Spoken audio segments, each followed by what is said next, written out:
Salut à tous. Salut. Bon, bienvenue sur le podcast Tatami Connexion, votre podcast préféré après les autres. Je suis Jarod, il est Rolly et on est là pour vous faire l'épisode d'actu, l'épisode hebdomadaire, le Restons Connectés numéro 71.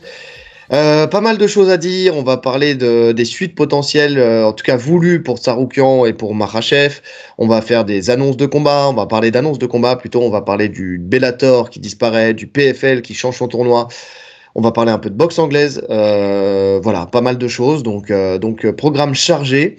Avant tout ça, petit instant collab avec Import Fight, notre collab actuel avec le code Tatami15 qui va durer jusqu'au 4 février, jusqu'à la fin des soldes. Donc si jamais vous voulez acquérir des marques qui ne sont vendues en France que sur ce site, et je précise que sur ce site, des marques qui sont ni vendues en France et pour certaines ni en Europe. Donc que ça soit Corner, que ça soit avec le t-shirt que tu as d'ailleurs que tu peux nous présenter exactement, que ça soit Primo, enfin et voilà toutes ces marques là, Primo pour la boxe thaï. Si vous voulez avoir du matériel qui sponsorise des champions comme Belal Mohamed, comme Pereira et plein d'autres, et que vous voulez vous démarquer des autres parce que le sport de combat, c'est une affaire de style et on n'aime pas être des clones du voisin. Donc n'hésitez pas, le lien est en description, Import Fight, il ne faut pas hésiter. On commence les actus et on va commencer avec justement l'UFC qui est le plus proche de nous, l'UFC 311, et le combat main event entre Arman Tsarukyan et Islam Makhachev. Le combat... Ouais, ça bug, mais on adore ça, on est là pour ça. C'est pour ça qu'on fait pas de cut, c'est pour tous ces petits moments-là. Donc ouais, on va parler de la conférence de presse où chacun a un peu exposé, enfin je sais pas si c'était en conférence de presse ou si c'était en interview, mais où chacun a exposé un petit peu la suite envisagée en cas de victoire. Et on va commencer avec Tsarukyan, qui lui veut le titre, on l'avait dit, peu importe contre qui, ce qu'il veut c'est être champion, mais par contre... Il dit qu'il s'en fout en fait de défendre son titre 1 million de fois ou de monter de catégorie. Lui, ce qu'il veut derrière, c'est des money fights. Donc voilà, il dit quoi il dit après ce combat, quand je serai champion, je ne penserai qu'à l'argent. Le mec n'est pas du tout vénal, alors qu'il en a plein et on va en parler. Pas au fait d'être double champion ou de défendre le titre 10 fois. Je ne penserai qu'au combat pour l'argent. Je ne pense pas à ce qui se passera après ce combat, je pense juste à ce combat. Et ça, il a raison, parce qu'il y en a trop qui se projettent trop. Peut-être que mon père me dira, tu sais quoi, tu en as fini avec ce sport, tu as gagné le titre, viens travailler, gagner de l'argent avec moi, on ne sait jamais. Et quand j'ai lu ça, parce que toi, visiblement, tu étais au courant, mais moi, je ne le savais pas, je me suis dit, attends, viens gagner, enfin, son père qui lui dit, viens travailler avec moi, on va gagner de l'argent et tout ça. Je me dis, mais il fait quoi, son père? Il est épicier, il est, tu vois, il est charpentier, j'en sais rien, tu sais, allez, viens refaire un métier normal. Donc j'ai creusé un petit peu. Métier du père d'Arman Tsarukyan, tu vois, ou enfin, le père d'Arman Tsarukyan. Et j'ai découvert pas mal de choses. En fait, son père, Nairi Tsarukyan, c'est un magnat des affaires dans le secteur de la construction. C'est un multimillionnaire, donc ça c'est fait.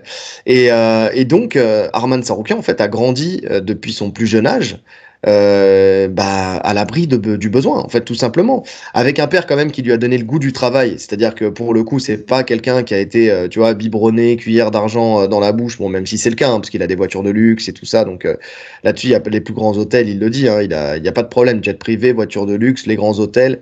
Là-dessus, il n'y a pas de souci. Mais à partir de l'âge de 11 ans, il a commencé à travailler avec son père pour 500 roubles de l'heure. 500 roubles, c'est quand même 4,74 €. Eh, à 11 ans, ça a de la gueule quand même, comme argent de poche. Non, c'est vraiment 4,74 €. J'ai fait mes petites recherches. Un petit calcul rapide. Putain, t'es quand même 500 roubles. Tu sais, tu te dis, tu sais, mais c'est un truc de ouf quand même. 4,74 €. Soit c'est l'euro qui vaut trop cher, enfin, en tout cas, qui vaut, enfin, quand je dis qui vaut trop cher, tu m'as compris? C'est-à-dire que, tu vois, quand je mangeais ma pizza la dernière fois, je me suis dit, putain, je suis en train de manger pour 150 balles de pizza quand même là. Tu sais, quand tu refais le cheminement en francs, tu vois. Ou alors, c'est 500 roubles, tu sais, c'est, voilà, tu te dis, quand tu vas acheter une baguette, bah faut que tu aies une brouette quoi, c'est le problème, tu vois. Ou alors faut que les billets, tu vois, les chiffres sur les billets soient bien grands. Des gros chiffres. Exactement. Donc son père lui a donné ce goût du travail et l'a laissé faire son cheminement dans le sport. Il a fait beaucoup de sport, il a fait du hockey, il a fait pas mal de sport, mais c'est surtout un club de lutte qui était proche de chez lui qui a eu sa faveur et puis il a vu que dans le hockey, de toute façon, il a joué pendant longtemps, hein, mais qu'il n'y avait pas d'avenir là-dedans. Et surtout qu'il était très bon en lutte, parce que très rapidement, il a montré des aptitudes, il a gagné pas mal de compétitions.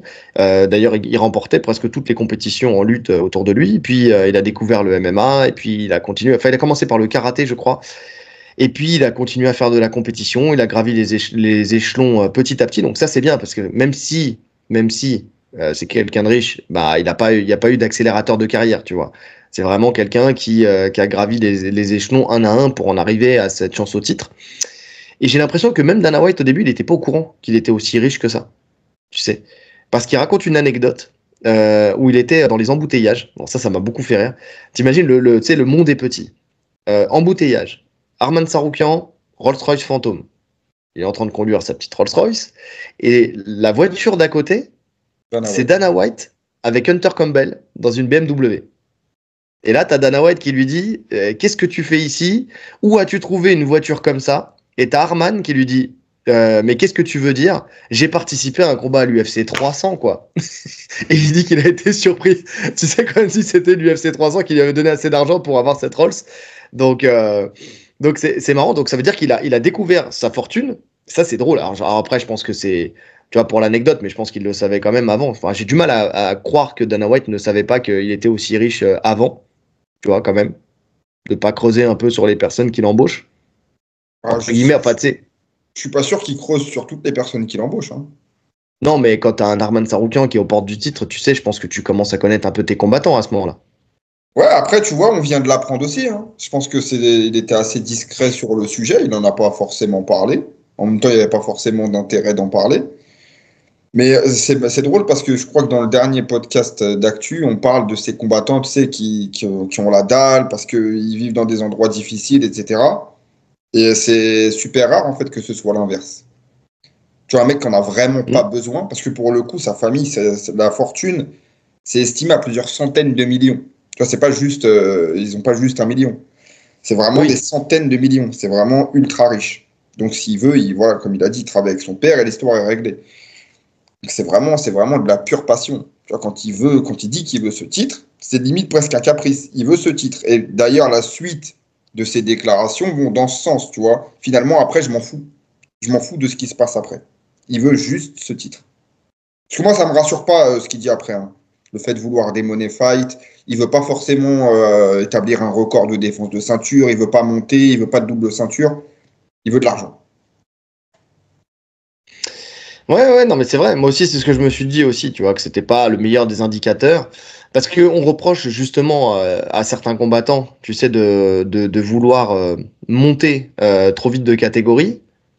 Mais c'est vrai qu'on a rarement le fait de critiquer un combattant pour le dire, parce que justement, en fait, il s'en fout de défendre justement son titre. Il veut juste des combats qui lui rapportent de l'argent. Bon, après, on l'a dit souvent. Hein, de toute façon, quand t'es champion, c'est là où tu vas avoir le plus d'argent. C'est là où tu vas gagner le plus. Moi, c'est même pas encore trop ça qui m'inquiète, parce que c'est une catégorie où justement, tu sais, tu peux avoir des money fights. C'est avec des gens parce qu'il y a encore des anciens qui rapportent beaucoup. Tu vois, il y a des Holloway qui peuvent rapporter de l'argent. Tu vois, t'as des Gaethje, t'as des Poirier, t'as des. Tu vois, et c'est des gens qui sont dans le top. Ouais, mais pour faire un money fight, il faut déjà que toi-même t'aies un style excitant. Tu vois, Arman Saroukian, c'est pas le mec le plus excitant dans la cage. Ah, écoute, il a prévu de sortir une technique qu'on n'a jamais vue dans une cage. Ouais, c'est ce qu'il a dit. Écoute, moi je vais refaire parce qu'il y en a qui ont aimé mes références à Naruto, tu sais, l'espèce de technique secrète là où il enfonce ses doigts. Tu sais, tu l'as déjà vu cette technique? J'ai déjà vu cette technique. La douleur ultime.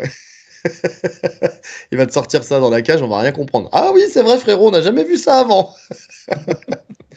C'est 1000 ans de souffrance, la technique elle s'appelle. Ça s'appelle comme ça pour de vrai? Ouais, je crois. Enfin, à peu de choses près, c'est ça. J'ai plus le nom exact en tête, mais je crois que c'est ça, 1000 ans de souffrance. Où il vient, il fait et il lui rentre dans le fion. Bref, donc voilà. Écoute, je sais pas vraiment si ça sera ce genre de technique, mais j'ai du mal à voir quelque chose qu'on n'a jamais vu encore auparavant. Et il y a un moment dans une interview, je crois qu'il a parlé d'un coup de pied retourné. Une interview française. Je me demande si Ouais, c'est pas avec RMC ou la ouais. sueur. Je crois que c'est RMC. Je crois que c'est avec RMC où il parle d'un high kick, tu vois. Maintenant, ça me semblait énorme qu'il révèle la technique secrète en un média comme Juste ça avant avant. le combat. Ça aurait été complètement con. Je pense qu'il a dit high kick, comme ça, il lui pose plus la question.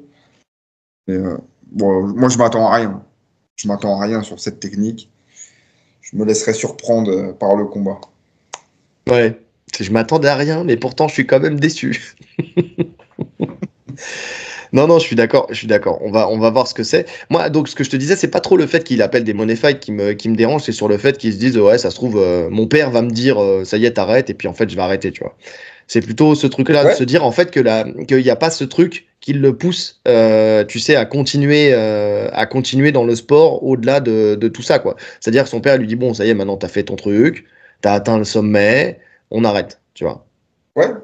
Non, c'est sûr. C'est sûr, il y a des combattants. Bah, je pense que tu as plus tendance à arrêter facilement quand ta vie elle est assurée derrière. Tu sais, on avait eu le cas avec, comment il s'appelle déjà, Magomed Sharipov, qui visiblement, tu sais, il a enchaîné les blessures, il était dans le doute, etc. Et puis, en dehors de la cage, lui aussi était dans des business intéressants. C'était un investisseur. Donc je pense que quand tu sais quoi faire après, tu as plus tendance à arrêter facilement quand tu te retrouves dans des difficultés. Ou Ouais, je suis d'accord. quand il y a une négociation, tu vois, s'il n'obtient pas ce qu'il veut, voilà, il pourrait très facilement dire, bon, bah, je me tire. Voilà, j'ai réussi ce que je voulais faire, et puis salut. Ouais, non, je suis d'accord. Je suis d'accord. Après, tu sais, il y a un débat. Tu sais, on dit souvent, tu sais, un des arguments de dire le mec ne performera plus parce qu'il a gagné trop d'argent. Tu vois, lui, il est né avec l'argent et pourtant, enfin, il est né. En tout cas, il a grandi avec l'argent Mhm. et pourtant, ça l'a pas empêché d'aller au plus haut niveau, tu vois, et de se fixer des objectifs. Donc, est-ce qu'il y aurait une différence entre le fait de naître avec de l'argent et de se dire, bon, bah, je suis déjà habitué, en fait, donc maintenant, je vais chercher plus loin, comme un Zuckerberg qui parle encore une fois de faire un combat de MMA, qui le veut absolument. Comme tu parlais tout à l'heure de Caprice, c'est un peu la même chose, tu vois, je vais faire ce combat-là, je me suis fixé un nouvel objectif. Est-ce que c'est différent d'un mec qui serait né sans rien, tu vois, et qui aurait gagné assez d'argent, qui découvrirait justement le confort de l'argent et qui n'aurait plus cette niaque, tu sais, l'œil du tigre, justement, tu vois. Ouais, mais encore, tu vois, même ça, je suis pas d'accord avec ce truc de quand le mec a gagné trop d'argent, il s'arrête, parce on le voit dans plein d'autres sports. Tu vois, ça performe Mm. encore.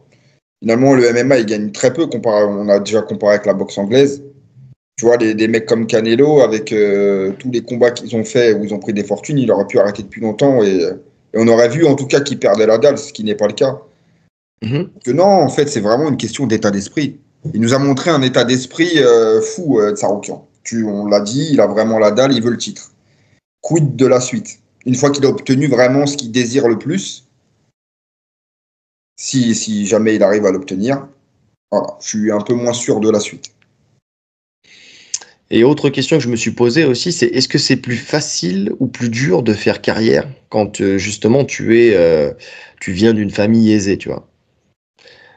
Moi, je pense que c'est plus facile parce que t'as pas cette pression financière. Tu peux te payer les meilleurs coachs, tu as du temps pour t'entraîner parce qu'en fait, tu t'as pas à chercher une source de revenus de l'autre côté.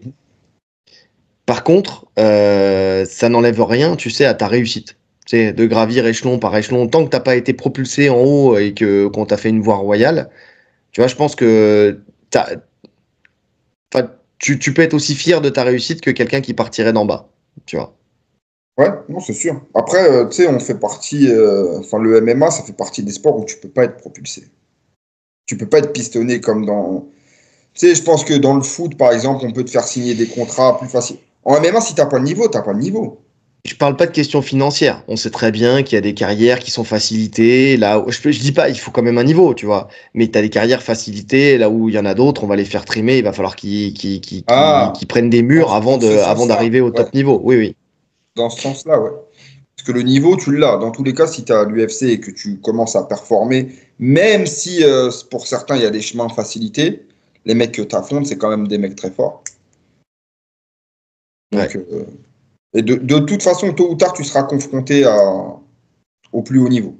Donc, ouais, les passes droits, c'est quand même plus difficile à obtenir dans ce sport. Ouais, je suis d'accord. Je suis d'accord. En tout cas, le Bruce Wayne arménien, parce que c'est comme ça qu'il est surnommé, on connaît donc sa suite de carrière voulue. Pour Makhachev, il n'y a pas de surprise non plus. Lui, on sait qu'il vise toujours cette deuxième ceinture. Il dit c'est mon rêve, mais Belal est là. Il défend bientôt sa ceinture et nous avons le même manager, Ali Abdelaziz. Nous nous assiérons et nous discuterons. Mon rêve est de devenir double champion. Je ne veux pas quitter ce sport sans avoir remporté une deuxième ceinture. Écoute, Ça va se faire. il n'y a pas rien de nouveau sous le soleil. Ah, mais ça va se faire. Il sait qu'il le fait. Voilà. Là où on t'en apprend un peu plus, c'est quand il parle de Topuria, tu sais, où il dit que en fait, il n'est pas fermé à prendre Topuria, mais pas tout de suite, de toute façon, parce que ça lui apporte rien, ni financièrement, ni en termes de hype, parce que c'est encore quelqu'un de la caté du dessous, même si on le voit là ces derniers temps, il n'est pas vraiment de la caté du dessous, puisqu'il parle quand même si c'est encore un peu vague, mais de s'installer, justement, c'est chez les lightweight, parce qu'il a du mal à faire le poids. Néanmoins, il parle de monter, mais il parle aussi de rincer sa caté, tu vois, quand même, plus. Alors après, tout dépend où il met le curseur de rincer sa caté. Si lui, pour lui, avoir battu Oliveira, Poirier et donc là, Tsaroukian, c'est rincer sa caté, bon, ok, pourquoi pas. C'est pas au sens où on l'entend, tu vois, rincer une caté, comme on l'a dit la dernière fois, c'est Pantoja, où en fait, t'es obligé d'aller chercher des adversaires d'ailleurs, parce qu'en fait, t'as plus personne à lui opposer dans sa caté, pour le coup, plus aucun profil. Mais en tout cas, voilà, ça présage le fait que peut-être qu'il fera quand même encore quelques combats quand même dans sa catégorie, même s'il va chercher le titre au-dessus. Ça veut dire que potentiellement il ne défendrait pas son titre au-dessus, il va le prendre, mais il va rester dans sa catégorie. Puis après, il va partir avec les deux ceintures sans forcément avoir défendu plus haut, tu vois. Enfin, après, donc ça veut dire qu'il resterait pas longtemps. Tu vois ce que je veux dire? Ouais, non, mais C'est là où je te pour dis moi, ça finalement, resterait pas ça longtemps. serait presque l'aboutissement, le combat en 77. Ça serait son dernier combat. S'il prend la ceinture, il se retire avec les deux. Oui. Et s'il parle de Belal, ça veut dire que potentiellement, c'est son prochain combat, c'est le dernier, quoi. Parce que Belal, il va pas s'endormir, il va continuer à combattre. Là, il va combattre contre Shafkat. Bon, déjà, il faut qu'il passe cette étape, déjà. Mais il va continuer à combattre derrière. Donc s'il parle de Belal, d'Ali Abdelaziz et du fait qu'ils vont s'asseoir rapidement autour d'une table, ça veut dire que là, on approche de. Là, ça serait son avant-dernier, voire son avant-avant-dernier, tu vois. Ouais. Ouais, mais bon, je pense que c'est vraiment une bonne route pour se faire.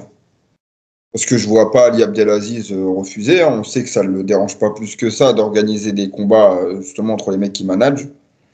Ah oui, c'est plus d'argent pour lui, hein, c'est double somme, hein. Ouais, et puis même finalement, hormis le fait ils soient entraînés ensemble, mais c'est quand même pas un mec de cette team, Belal de base. Tu vois, donc je vois pas ce qui pourrait les freiner. Je pense que ça va se faire. Je pense que ça va se faire et Khabib en a parlé de ce combat justement. Il a dit que attention, Belal c'est pas un adversaire facile, loin de là. Oui, bah, de toute façon, à juste titre, hein. C'est pas un adversaire facile, on le sait, on l'a dit. C'est pas le plus spectaculaire Flamboyant. des combattants, mais par contre, il a un game plan, il le tient, il a de l'endurance, il a une bonne lutte, il a amélioré son striking. Donc voilà. Il s'entraîne Après, je pense avec que eux. Tu vois, même s'il va le ça, hein. chercher, c'est qu'il a vu des choses quand même. Oui, bien sûr, mais je pense que de l'autre côté aussi, tu vois des choses. Puisqu'il a quand même passé beaucoup de temps avec eux. Mhm. Donc c'est. Non, moi ce combat il m'intéresse. Ce combat il m'intéresse. Si c'est Shafkat, ça t'intéresse aussi? Oui, dans tous les cas. Alors, je sais pas quel combat je préférerais. Moi, je pense que je préférerais Belal quand même. Ouais, je pense que je préférerais Belal. Je trouve que le jeu de Makhachev. Après, la différence, c'est que Shafkat, c'est plus physiquement que c'est un problème. Parce qu'il est très grand, etc. Mais en termes de style, je vois Makhachev dérouler. Juste en termes de style, hein. Je pense qu'en Ouais. lutte, il est bien au-dessus. En lutte bien au-dessus et sur l'endurance, tu sais, il a montré Shafkat que bon, il sait gagner un combat, hein, mais que il a des moments où justement il peut perdre son game plan. Tu vois, il y va au Ouais, feeling. ouais, Là où un Belal, lui, il va vraiment appliquer quoi. ouais. Écoute, on verra. Ça va évoluer vite en fonction du résultat. Il est booké quand le combat Il n'est pas booké encore le combat Belal contre Shafkat. Tu sais, Si? je crois. Ah ouais? Attends, j'ai un doute. Bien sûr, c'est parce qu'on se souvient pas de tous les combats qui sont annoncés, les amis, hein. C'est pour ça. Ah non, peut-être pas. Non, non, suite à la blessure de Ouais, ouais, Belal, ça a ouais, été non, non, non. annulé. Là, il y a Non, le ils l'ont pas Ramadan qui annoncé. arrive, donc ça sera après. Ouais, non, bon, il y a le temps. Il y a Il y du a le temps. temps, exactement. On enchaîne avec le week-end d'après, justement, le week-end prochain, le 1er février, avec le combat, justement. Non, c'est pas le week-end d'après, c'est celui encore d'après, le 1er février, c'est 2 semaines après, pardon. Mais en tout cas, l'UFC qui nous intéresse d'après, c'est surtout comme ça qu'on va le vendre. Celui du 1er février, avec le main event qui va opposer Israël Adesanya à Nassourdine Imavov. On en a déjà parlé, on a déjà parlé d'Adesanya et de son renouvellement annoncé justement dans sa manière de s'entraîner et dans sa manière de combattre. Là, on a vu cette semaine qu'il a renoué contact avec un ancien adversaire qui est Robert Whittaker pour justement aller s'entraîner avec lui. En tout cas, ils se sont entraînés ensemble. Bon, on va mettre des pincettes sur cet entraînement-là. Donc déjà, je trouve ça intéressant qu'ils se soient entraînés ensemble en termes de style parce que Whittaker et Nassourdine, c'est un peu le même genre de combattant, à peu de choses près. Enfin, tu vois, il y a des différences, mais le côté in and out, le Whittaker côté et Nassourdine, c'est. Ah, je suis pas d'accord. bah alors, comme je t'ai dit, in and out, une boxe karaté un peu, tu vois, même si Nassourdine a une meilleure boxe anglaise, enfin il est plus boxe anglaise, mais tu as quand même cette entrée-sortie. Tu as quand même de la lutte dans les deux cas. Tu vois ce que je veux dire? C'est plutôt dans cet aspect-là. C'est plutôt dans la distance, tu sais, imposée par le combattant. La distance et l'explosivité. Ouais, ouais. Ouais, non, pour moi, je vois aucun. Ouais, je vois aucun Comme tu veux. contre. Moi, pour moi, le in and out et Ah, mais même l'explosivité le in chez and les out, deux c'est pas combattants, du il y a un tout truc. le même. C'est pas du tout le même. Ouais, mais il y a une gestion de la distance où tu es à distance et tu viens et tu casses la distance. Tu vois, dans les deux cas, c'est à peu près pareil, tu vois. Ouais. Non, non, honnêtement, ouais, je vois pas. Moi, je vois pas l'intérêt pour Adesanya de s'entraîner avec Whittaker. Maintenant, ça a été dit nulle part qu'il s'entraîne avec lui pour ce combat ou autre, hein. C'est ça le truc, en fait. Voilà. Il a C'est posté ce une que j'allais image dire. en disant nouvelle année, nouvel ami. Voilà, c'est Voilà. ça qu'il a mis en légende. Est-ce que déjà c'était prévu? Est-ce qu'ils ne sont pas simplement croisés dans une salle, puisque les deux sont de la même région finalement, tu vois, et les salles, les grandes Mhm. salles là-bas, ben, je pense pas qu'il y en ait tant que ça, il doit en avoir que quelques-unes. Ils ont dû profiter de l'occasion pour se parer. Ça veut rien dire en fait cette photo. Faut pas dire ils s'entraînent avec lui et tout, ils se sont croisés, ils ont peut-être Voilà. fait quelques échanges et puis fin de l'histoire. Exactement. Et j'ai été voir leurs réseaux sociaux mutuels, tu vois, parce que je me suis dit, parce que c'est la question que je me suis posée, tu vois, j'ai noté la question, est-ce qu'il y a, ils étaient juste de passage, ou est-ce que c'est participer au camp, tu vois. Et je suis allé sur les réseaux sociaux de chacun et tu vois pas d'autres stories, d'autres posts qui nous feraient croire qu'il y a une continuité dans l'action. Donc je pense effectivement qu'ils se sont retrouvés sur un tapis. Ils C'est sont ça. arrivés, ils ont fait quelques vidéos, et, quelques photos, et puis ils se sont gratifiés d'un post Instagram, et ça s'arrête là, en fait, tout simplement. Bah oui, c'est ça. Ils se sont croisés en tant que stars, tu vois. Donc, automatiquement, tu vois un mec, tu fais une photo, tu sais que de toute façon, il faut alimenter tes réseaux et ça va faire parler. Maintenant, je vois pas l'intérêt ni pour l'un ni pour l'autre. Surtout à ce stade, même dans le classement, tu vois, ça serait pas fou qu'ils se réaffrontent. Ce serait pas fou que demain, on annonce un combat Hmm. en fonction des résultats de l'un et de l'autre, qu'il y ait un énième combat entre les deux. Donc, je vois pas l'intérêt de faire un camp ensemble et tout. Pour moi, voilà, ils se sont croisés. Moi, ce qui m'a fait rire, c'est que c'est surtout Nassourdine, il s'est entraîné avec Ramzat Chimaev, tu sais. Ouais. Donc, tu sais, t'as le vainqueur, enfin le perdant de ce combat-là, qui s'entraîne avec, j'espère, le perdant du futur combat. C'est le petit, le petit clin d'œil, tu sais. Le regroupement des losers. Non, mais tu vois, c'était ce petit clin d'œil-là. Mais en tout cas, ça veut dire que Whittaker, ça y est, il s'est remis, hein, qu'il continue à s'entraîner. Je l'ai vu de toute façon, bah, comme je suis allé sur ses réseaux sociaux, il a repris l'entraînement.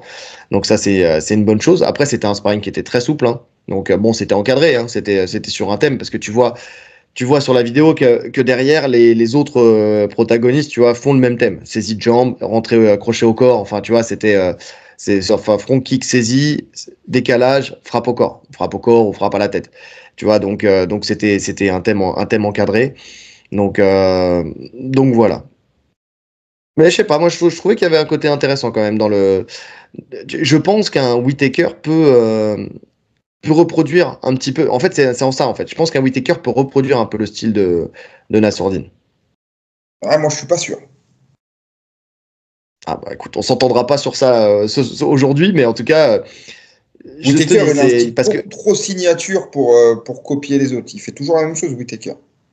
ouais, mais t'as une similitude avec le style. Tu sais, on l'a dit, la boxe notamment en termes de boxe, la boxe de Nassourdine, c'est vraiment une boxe typée anglaise parce qu'il vient de l'anglaise, Mhm. mais allez, il a fait une extension de cette boxe avec un style plus karaté in and out qui lui vient du MMA Factory, tu vois. Ouais, mais il est quand Donc, même de plus en plus, c'est justement avec le travail qu'il fait, il est quand même il de plus en revient plus sur de entré au l'anglaise. sol, etc. Donc ça, c'est Mhm. des trucs que Whittaker, il fera pas. Non, Maintenant, ça là c'est où je te sûr. rejoins, de toute façon, s'entraîner avec Whittaker, dans tous les cas, peu importe qui tu prépares, ça sera toujours intéressant.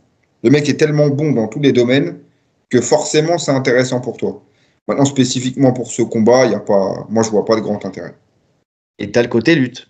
Où là, il peut, parce qu'on sait très bien que Nassourdine travaille de plus en plus aussi sa lutte, tu vois, ses Mhm. entrées. Donc c'était aussi là-dedans, où tu Mais sais que même là, sur ses Whittaker, entrées, c'est pas il peut du tout rentrer la sur tout. même manière de rentrer. Ouais. Nassourdine, il aime bien chercher le dos, alors que Whittaker, c'est plus un lutteur classique, tu vois, sur le timing où il va rentrer dans les jambes. Donc même sur ça, je vois pas de plan comme. Écoute, je sais pas. Après, tu sais très bien, on va jamais trouver un style parfait qui correspond à la perfection. Tu vois, Oh, c'est dans c'est les sûr. grandes lignes. Donc là, tu vas chercher le blueprint, tu sais. Moi, je vais chercher les grandes lignes, tu vois. Sur le fait, tu vois, des entrées, du fait qu'il y ait de la lutte, tu sais, un petit, comment dire, un petit combattant complet comme peut l'être Nassourdine, tu vois. Parce que c'est ce qu'il cherche. C'était plutôt dans ce truc-là. Maintenant, c'est vrai que si tu prends point par point, détail par détail, effectivement, c'est pas le même style exactement, mais tu as des grandes lignes quand même qui s'apparentent. Et je pense qu'il peut varier, tu sais, sur du thème. Il peut quand même, tu vois, savoir prendre un dos ou quoi que ce soit. Ouais, bon, je vais te laisser, je vais te laisser sur ça. Ouais, On sera pas d'accord. on sera pas d'accord. On enchaîne alors. Si on n'est pas d'accord, on change de sujet. Voilà, j'ai décidé. Geji contre Hooker. Les combats là, on va passer sur pas mal de combats qui vont arriver. Donc Geji contre Hooker à l'UFC 313 le 8 mars. C'est pas encore officiel. Tu sais, Ouais. on en parle. Tout le monde est hypé par ce combat, mais c'est pas encore officiel. C'est Geji qui ciblerait ce combat-là. Il dit qu'après sa défaite, c'est un combat qui pourrait lui redonner, enfin en tout cas raviver la flamme qui est en lui. Il se prépare mentalement, mais il sait qu'avec l'UFC, tout peut changer à tout moment. Donc voilà, voilà, c'est ce qu'il veut, c'est ce qu'il cible. Maintenant, il est prêt aussi à avoir un autre adversaire, ou voire même une autre date, parce que voilà, c'est ce que tu sais, Ouais, ouais, non, en fait, lui, tout peut basculer. il cible son retour sur cette date. Il a dit à l'UFC qu'il était OK pour combattre à cet événement, donc aura lieu à Vegas le 8 mars.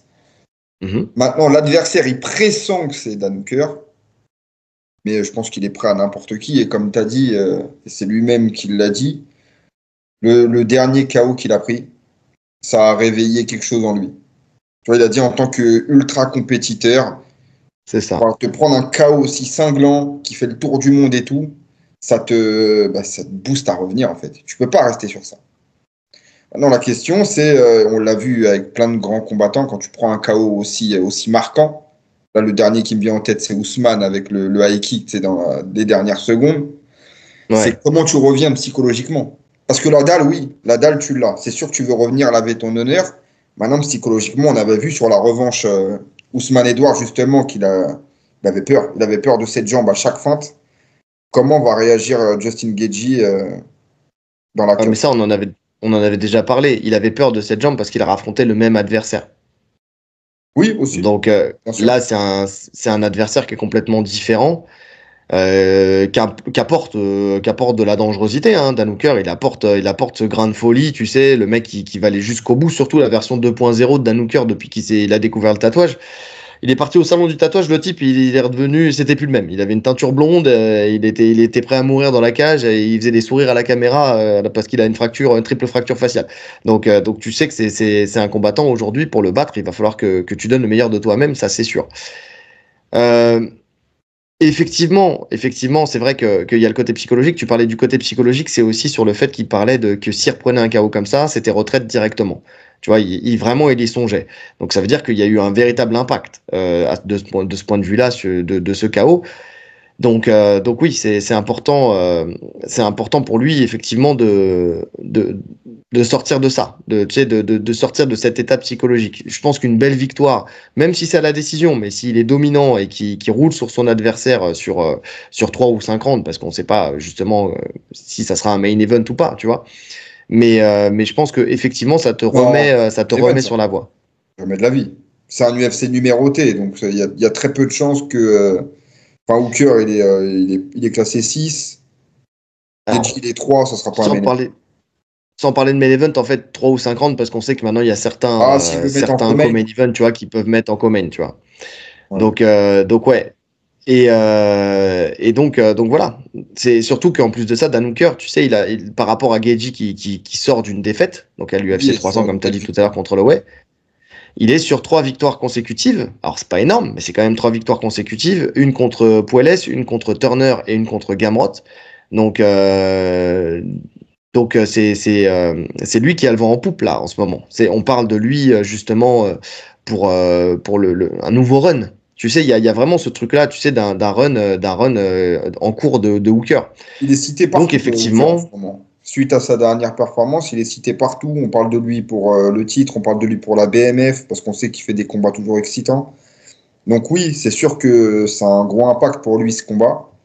Et passer Gaethje, ça le ferait monter au classement. Et là, il pourrait avoir sur son prochain combat vraiment quelque chose d'intéressant. oui, si Bagadji, il est soit alors pour le prochain contender, je dirais pas, mais à un combat d'avoir une chance au titre, en tout cas, c'est possible. Ouais, ouais, et même, peut-être même pas, hein, peut-être direct, hein. Tu sais, Ah, il y a ils ont Oliveira, besoin hein. de renouveau. Ils ont besoin de renouveau. Je pense qu'ils sautent sur l'occasion là. S'il prend la place de Gaethje au classement, tu parlais de faire des combats qu'on n'a jamais vus, même pour Makhachev. Je pense que l'UFC, ça pourrait être intéressant. S'il fait une grosse perf contre Gaethje, une grosse guerre, il pourrait être propulsé. Tu penses qu'il passerait devant Oliveira? Ah, c'est possible. C'est possible. En fonction de comment ça évolue, tu vois, on ne sait pas. Ouais, mais tu vois, enfin, honnêtement, Hooker contre Makhachev. On a vu, hein. On a vu, et même malgré les progrès qu'on a pu constater dans son combat contre Gamrot, parce qu'il a fait des progrès, je ne Ouais. vois pas forcément un résultat différent. Bah, le truc, c'est que Gamrot, il est pas aussi complet. Il n'apporte pas autant de champs d'action que Makhachev, tu vois. En termes de boxe, ça va rivaliser. En termes de lutte, c'est une lutte qui est complètement différente. En termes de sol, même si voilà, Gamrot, il est quand même bon au sol, mais ça n'a rien à voir avec Makhachev. Non, mais j'ai du mal à le voir s'imposer dans ce combat-là, en tout cas. Ouais. Mais alors pourquoi pas la BMF derrière? Ouais, peut-être plus, ouais. Parce que Contre comme ça, en un, plus, contre un Holloway. tu refais monter Holloway. Donc ça peut être intéressant. Ouais. Oui, je pense que si. Alors, je vais nuancer comme ça. Si il est à ce combat-là d'avoir une ceinture potentielle derrière, ça serait la BMF. Sinon, je le vois encore devoir faire au moins un combat pour essayer d'avoir une chance au titre. Ouais, ouais, ouais. Non, c'est vrai. On Et rejoint sur Poirier. pourquoi pas Poirier ou alors celui qui va perdre ce week-end. Tu vois, Oliveira qui monte, qui prend la prochaine chance au titre. Parce que dans les deux cas, ça fait une revanche. Donc tu vois, potentiellement ça se vend. Non, mais Oliveira, il aura un autre combat avant le titre. Tu peux pas avoir le title fight sur une victoire contre Chandler. Écoute, je sais pas. Cette KT, elle est tellement bouchée. Tu vas Et pas c'est pour remettre Poirier ça. une énième Tu vois, c'est fois? pour ça que je te dis, l'UFC peut mettre Hooker directement. Parce qu'on sait qu'un mec comme Gaethje, il est toujours à une victoire d'un combat pour le titre. Donc le battre, tu vois, en fait, on sait pas ce qui peut se passer. Ça peut aller très vite, comme ça peut boucher et refaire des rematchs à l'infini, puisque de toute façon, le top n'évolue pas. Ouais. Ouais, ouais, ouais.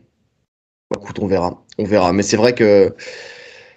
Bon, déjà, faut qu'il passe Geji, déjà, pour commencer. Déjà. Mais en C'est tout pas une mince cas. affaire. Sinon, c'est un combat hors titre, oui, un combat contre Poirier, pourquoi pas. Effectivement, ça peut être une revanche. Ça peut être le premier combat, il était Une ouf. guerre. Une guerre de fou. Donc ouais, pourquoi pas.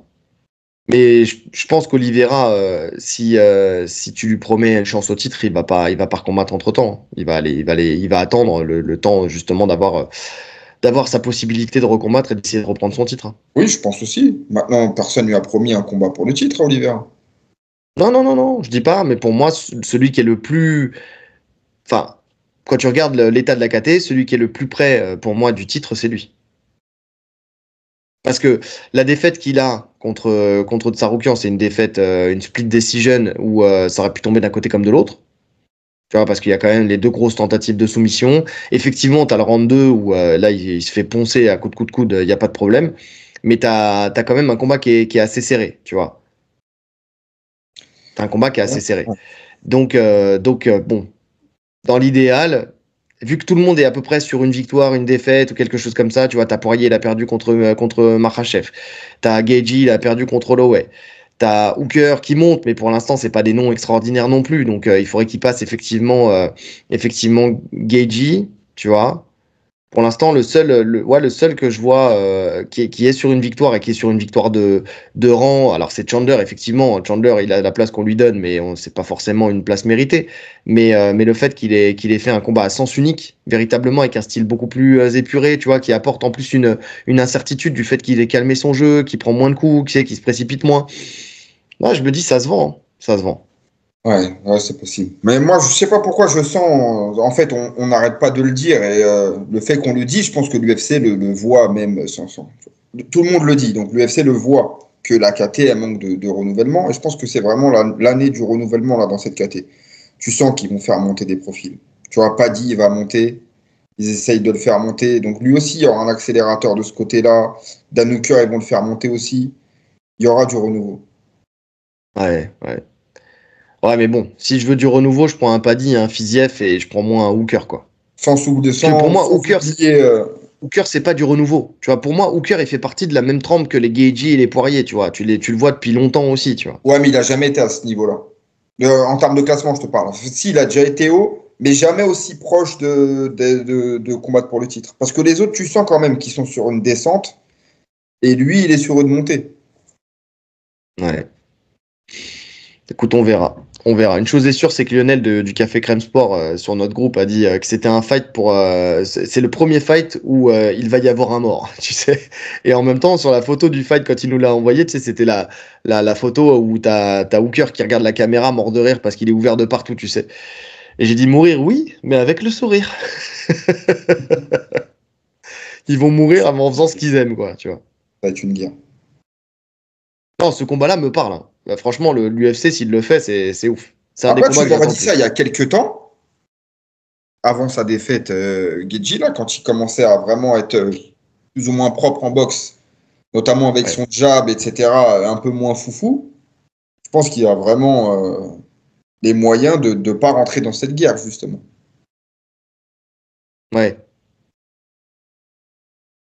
Ouais, ouais, ouais. Je sais pas, mais en tout cas, voilà, c'est un combat à voir en 2025. Franchement, je signe pour ce combat. Ouais. Et je signe aussi pour le prochain que tu vas annoncer. Exactement, qui aura lieu un petit peu plus tard si la date du 8 mars est actée pour Gaethje contre Hooker. Ça sera le 22 mars à l'UFC Londres en main event. C'est Edwards, et lui, il est sûr ce combat. C'est Leon Edwards contre Jack Della Maddalena. Écoute, ça me hype grave. Tu viens de le dire, toi aussi. Voilà, on savait que Maddalena, on voulait le voir contre un adversaire de rang. Il a déjà battu Burns, il l'a battu par KO. Il a montré beaucoup de bonnes aptitudes, notamment au sol et en lutte, enfin contre Burns. Sa boxe, on la connaît. Il l'a usé, il l'a fatigué, il a fini par le piéger parce que voilà, il a voulu se rejeter dans les genoux, enfin dans les jambes, et il a pris le genou plutôt de Maddalena, et puis ça s'est fini comme ça. On pensait à un moment à le voir potentiellement contre Kamaru Usman, vraiment pour cette passation de pouvoir, tu sais, et puis le faire monter définitivement. Eh ben, Léon Edwards, c'est pas plus mal non plus, tu vois. Surtout quand tu connais le niveau de boxe d'Edwards, les deux, un maître de la boxe anglaise, l'autre un maître du kickboxing, deux mecs forts au sol, parce que Maddalena, il faut le dire, est très fort au sol. On nous l'avait dit, c'était Julien Casier qui me l'avait dit, qu'il avait eu des échos des gens avec qui il s'entraîne. Il donne des cours d'ailleurs de grappling dans la salle où il s'entraîne. Et tout le monde disait qu'il était vraiment très très fort et très très dur à prendre au sol. A vu contre Il l'a prouvé. Voilà, il l'a prouvé. Donc c'est un combat qui est très très très intéressant et qui le propulsera en cas de victoire vraiment aux portes du titre. Là pour le coup, je pense que ça serait il prendrait la place d'Edwards. C'est le numéro 1 quoi. Ah, clairement. Celui qui gagne ce combat, hormis une montée, on l'a dit, de Makhachev, qui je pense a le pouvoir de leur passer devant. Oui. Et ça se joue entre les deux, le prochain contender. Et c'est vraiment pas un cadeau pour Edwards. Franchement, ça, c'est vraiment un combat que j'ai hâte d'analyser. Oui, moi aussi. Ah ouais, parce que il y aura beaucoup de choses à dire, notamment sur la partie boxe, avec la boxe anglaise qu'il a, Maddalena.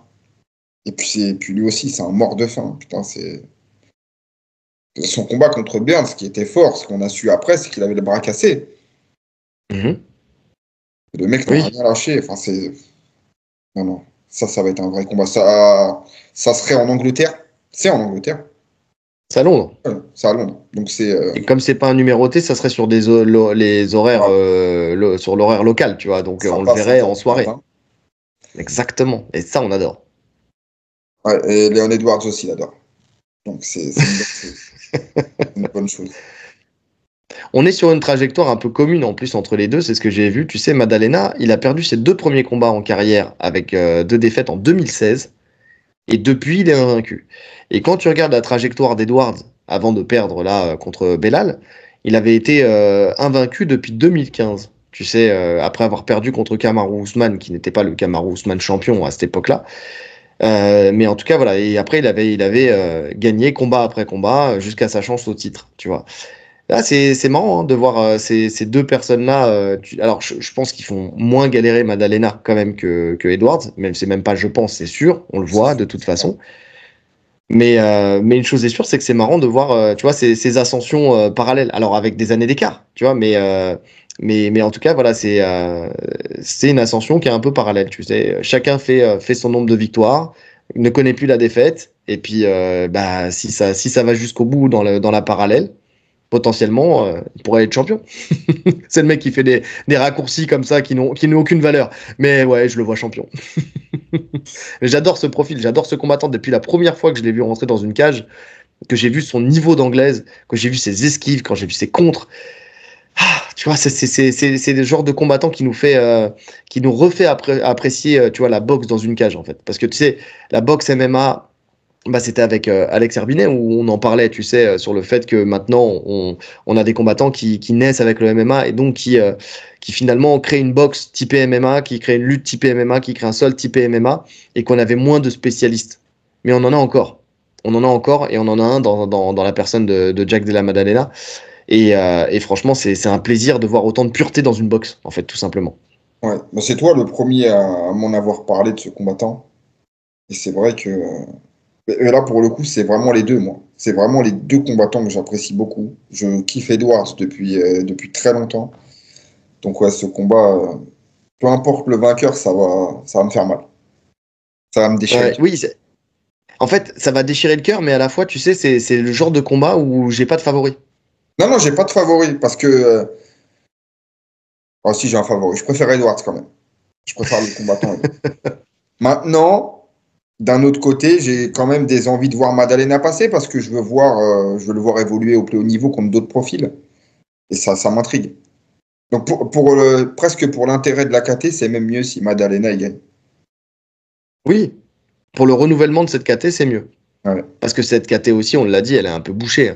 Enfin, un peu bouchée. C'est pour ça qu'ils font monter Shafkat aussi vite aussi. C'est parce que y a besoin de 109. Alors, ils sont plus près de renouveler le 109 dans cette catégorie-là que chez les lightweight, pour l'instant. Mais en tout cas, une chose est sûre, c'est que c'est vrai que ça fait du bien de voir ces profils-là monter. Non, Ouais. je suis d'accord. De voir un Burns qui descend un peu, Voir un Kamaru Usman, on ne sait pas ce que ça va donner parce que là, il dit qu'il a des soucis de santé et qu'il va revenir, mais qu'il a peur de personne et qu'il va revenir avec l'espoir d'aller. Enfin, c'est même pas l'espoir, il est convaincu d'aller rechercher son titre. Voilà, qu'il allait taper tout le monde. Donc on verra s'il peut assumer ses paroles ou pas parce que il vieillit aussi, tu vois. C'est con à dire, mais il vieillit.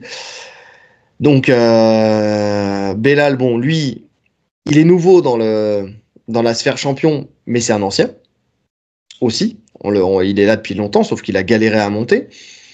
Edward, c'est pareil. Tu sais, il est nouveau dans la sphère champion, mais c'est un ancien quand même, donc qui a galéré à monter. En fait, finalement, dans cette KT, c'est des profils, tu sais, qui arrivent sur le tard en tant que champion, puisque l'UFC ne leur a pas fait de voie royale, justement. On en parlait tout à l'heure. Eux, pour le coup, ils n'ont pas eu de voie royale. Ouais, c'est ça. Et puis c'est surtout que c'était quand même des KT où les champions, ils règnent assez longtemps. Tu vois, en général, quand tu as un champion dans cette KT, il est plutôt dominant. Tu as eu Georges Saint-Pierre pendant des années, tu as eu Kamaru pendant des années. Woodley, il a quand même eu des défenses, même s'il n'en a pas eu tant que ça. Donc en fait, Robbie Lawler aussi a eu quelques défenses. Tu vois, en général, quand il y a un champion, tu vois, il perd pas le combat juste après. Il règne quand même un certain temps. Donc c'est ça aussi qui bloque les montées. Oui, oui. C'est vrai que c'est du renouveau. Là, je regarde le top. Tu vois, hormis le top 3, après derrière, tu as Madalena, tu as Sean Brady, tu as Joaquin Buckley qui a fait une grosse entrée dans cette KT. Ça fait une grosse année 2024. Gary juste derrière. Tu vois, il y a une Gary juste derrière. Donc non, c'est vrai que cette KT, il y a quand même du renouvellement. Ça va être intéressant. Moi, c'est Sean Brady aussi. On l'a dit la dernière fois, mais j'ai hâte de le revoir combattre, quoi. Il n'y a pas assez de fréquence de combat, en fait. C'est ça le problème. Ouais. Donc, à voir. On enchaîne avec un autre combat qui aura lieu sur cette même carte, justement en mars, le 22 mars, si je ne me trompe pas, j'avais noté la date. Oui, le 22 mars à Londres. C'est Morgan Charrière contre Nathaniel Wood. Donc Morgan Charrière qui continue à enchaîner les combats. Hein. Lui, grosse fréquence de combat pour le coup à l'UFC. On sait que depuis qu'il est là, il fait que en plus des bonus derrière. Donc c'est une bonne chose. Il est face à un combattant avec lequel il peut aller chercher un énième bonus parce que c'est pas le pire des combattants, Nathaniel Wood, qui a 20 victoires, 8 KO, 5 soumissions, 7 décisions et 6 défaites, 2 KO, 2 soumissions, 2 décisions. On va espérer que Morgan Charrière vienne mettre un petit peu de désordre dans ce schéma de défaite avec 2-2-2 qui rajoute un petit numéro quelque part. On ne sait pas, on ne choisit pas, peut-être un KO, peut-être une soumission. Je pencherais plus pour un KO. Ça va être un beau combat.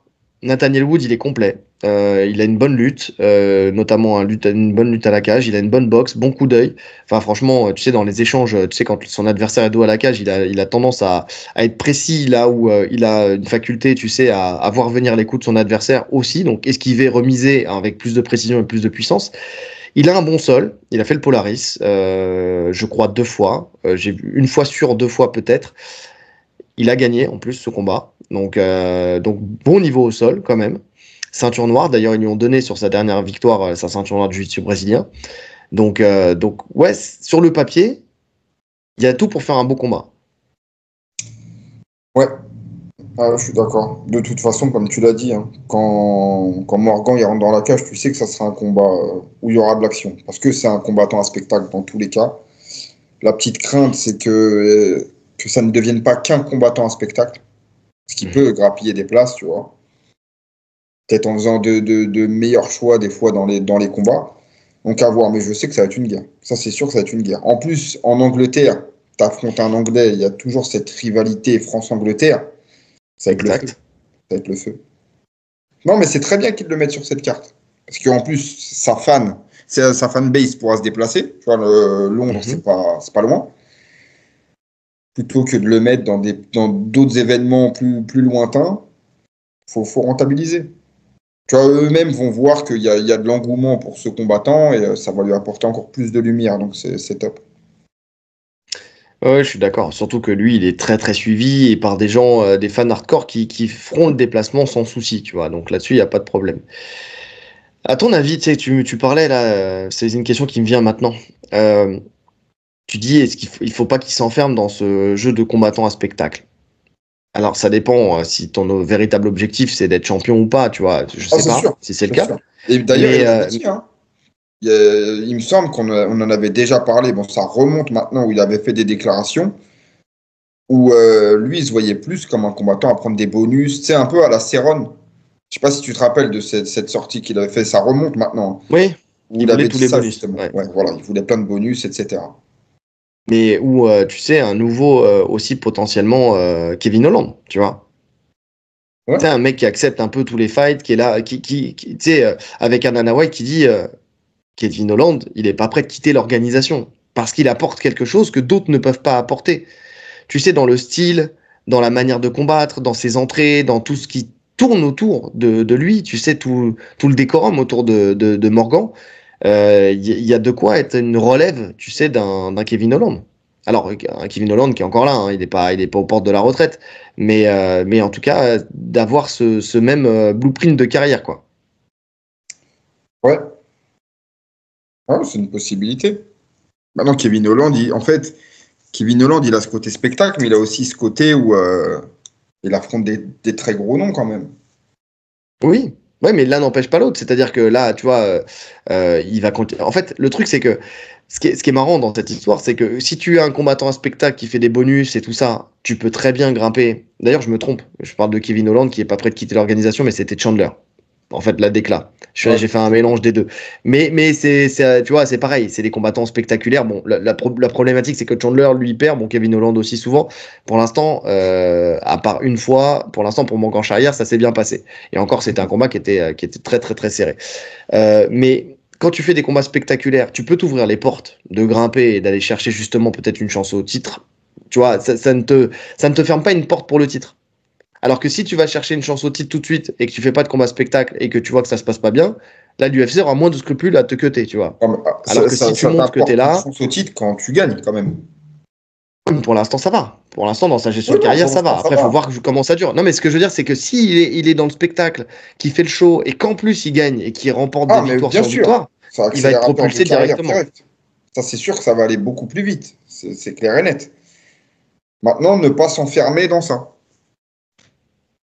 Ou Ouais, ne de pas s'enfermer dans s'enfermer dans ça si ça. c'est son. Tu l'as dit, ça dépend de son objectif à lui. Ouais, je suis d'accord. Il y a eu un bug caméra là. Enfin, je sais pas si ça t'a fait de ton côté, mais moi, Non, ça, de son ça a côté, tout ouais. fermé, tout. Ça s'est coupé, Ouais, ouais. ouais. Et là, Euh, non, c'est bon. ouais, ouais, elle est en train de jouer là. Elle se balade. Elle fait des focus contre focus. Écoute, Et vous l'aurez sur pas en cette audio, carte, il y mais a en. Marcy aussi qui combat. Donc ça fait deux Français sur cette carte de Londres, où Marcy qui affronte Alonso Menifield. Oui, on en avait parlé déjà. Ouais.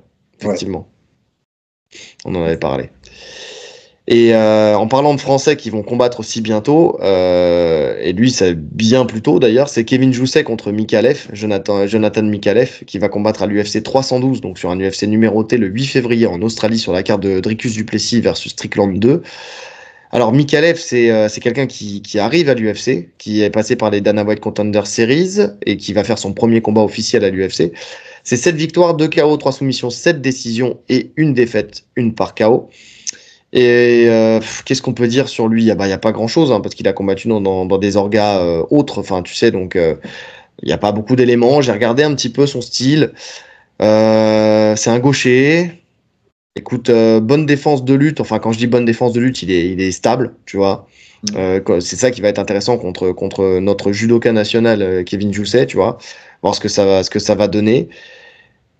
Pour moi, c'est un profil qui est prenable. Maintenant, on verra ce que ça donnera dans le fight. Mais en tout cas, pour se remettre d'une défaite, puisqu'il avait perdu contre Brian Battle à Paris, c'est bien d'être proche de chez lui, puisqu'il vit là-bas, hein, il vit en Océanie, donc c'est intéressant, tu vois, il va combattre sur son rythme à lui, tu sais, enfin son rythme, son fuseau horaire, dans une carte où le public sera de son côté.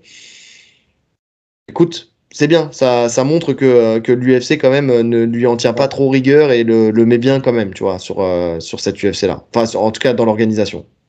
Non, c'est sûr. Après, comme tu l'as dit, hein, ils n'ont pas énormément non plus de combattants océaniens. Donc, quand il y a une carte, on essaye de les booker le plus possible. Hmm. Ouais, on est d'accord, on est d'accord. Ouais, mais tu peux lui mettre un bourbier quand même, tu vois. Ouais, oui, c'est sûr que tu peux lui mettre un bourbier. C'est vrai que après, c'est peut-être un bourbier, Mikalev, hein.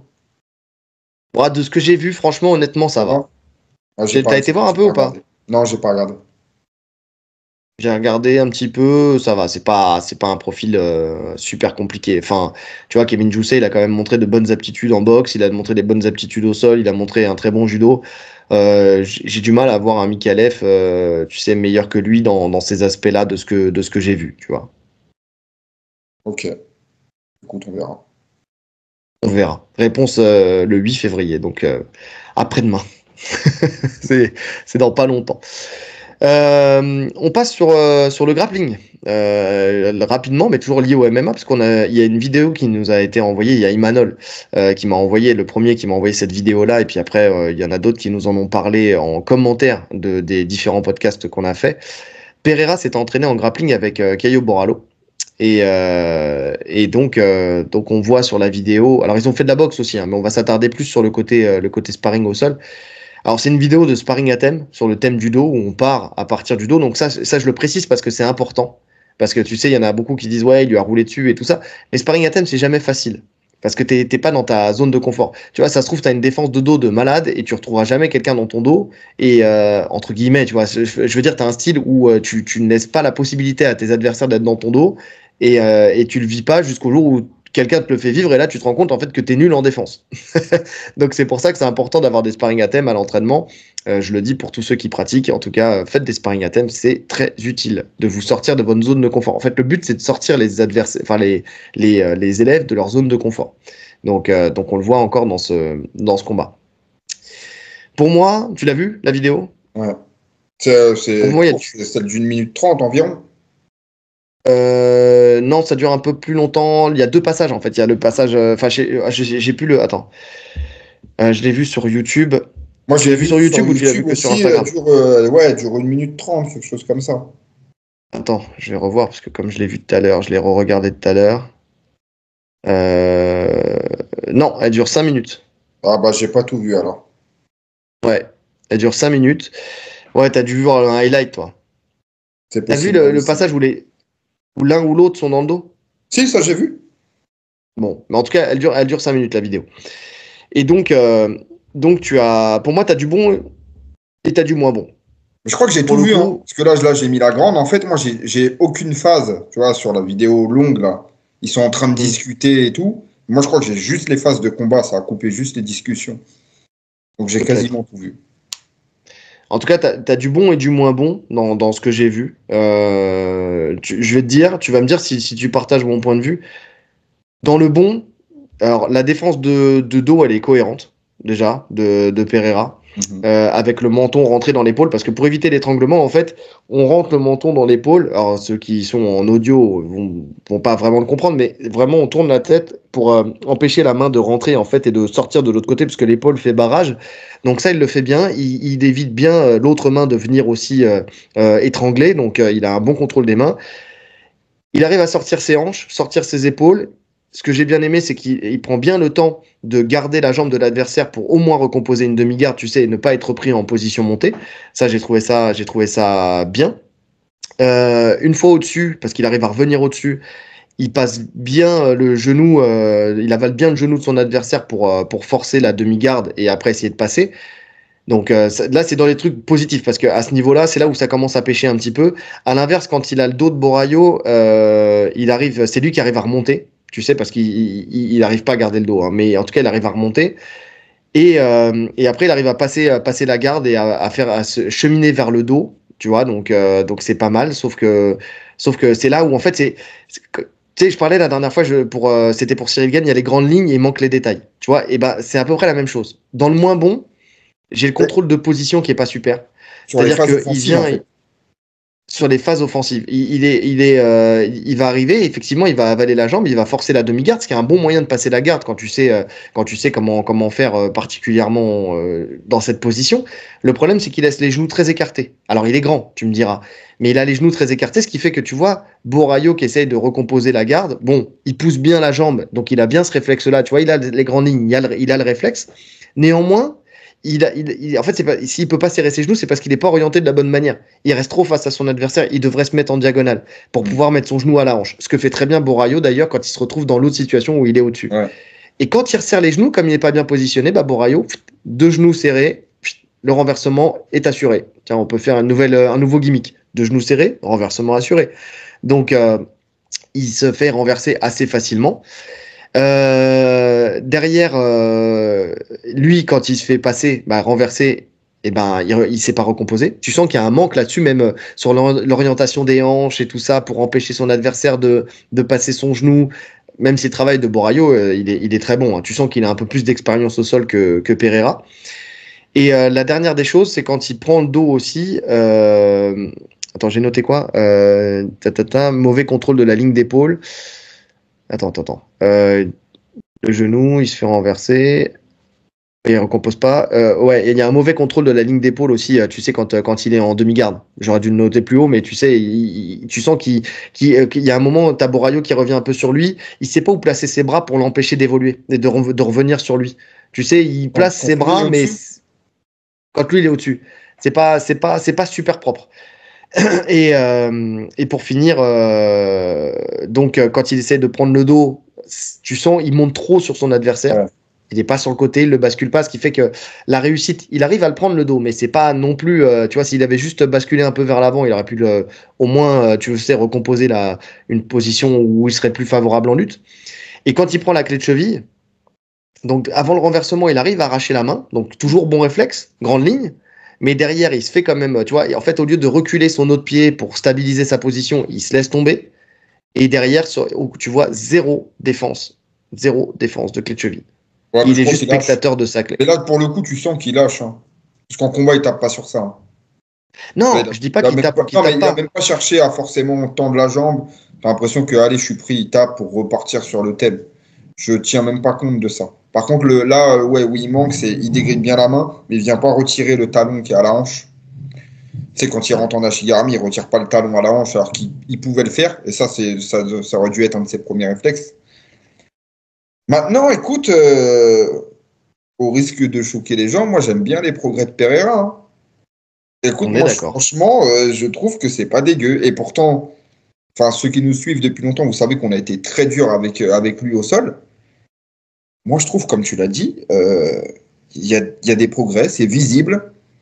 Il y a plein de choses qu'il a améliorées. Il sait quoi faire. On voit qu'il sait quoi faire. Il y a plein de choses où on aurait été en MMA, ça serait beaucoup mieux passé parce que de toute façon, il serait contenté de bloquer, de frapper, tu vois. Donc, si les deux s'affrontent, que ça va au sol et que c'est en MMA, je suis pas sûr que ça se passe comme ça. Tu vois, je mets pas l'avantage à Borayo au sol sur un combat de MMA.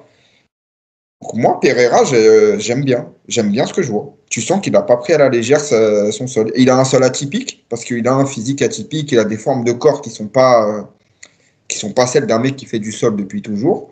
Mais je suis sûr que le sol, c'est une galère. De tourner avec lui, c'est une galère.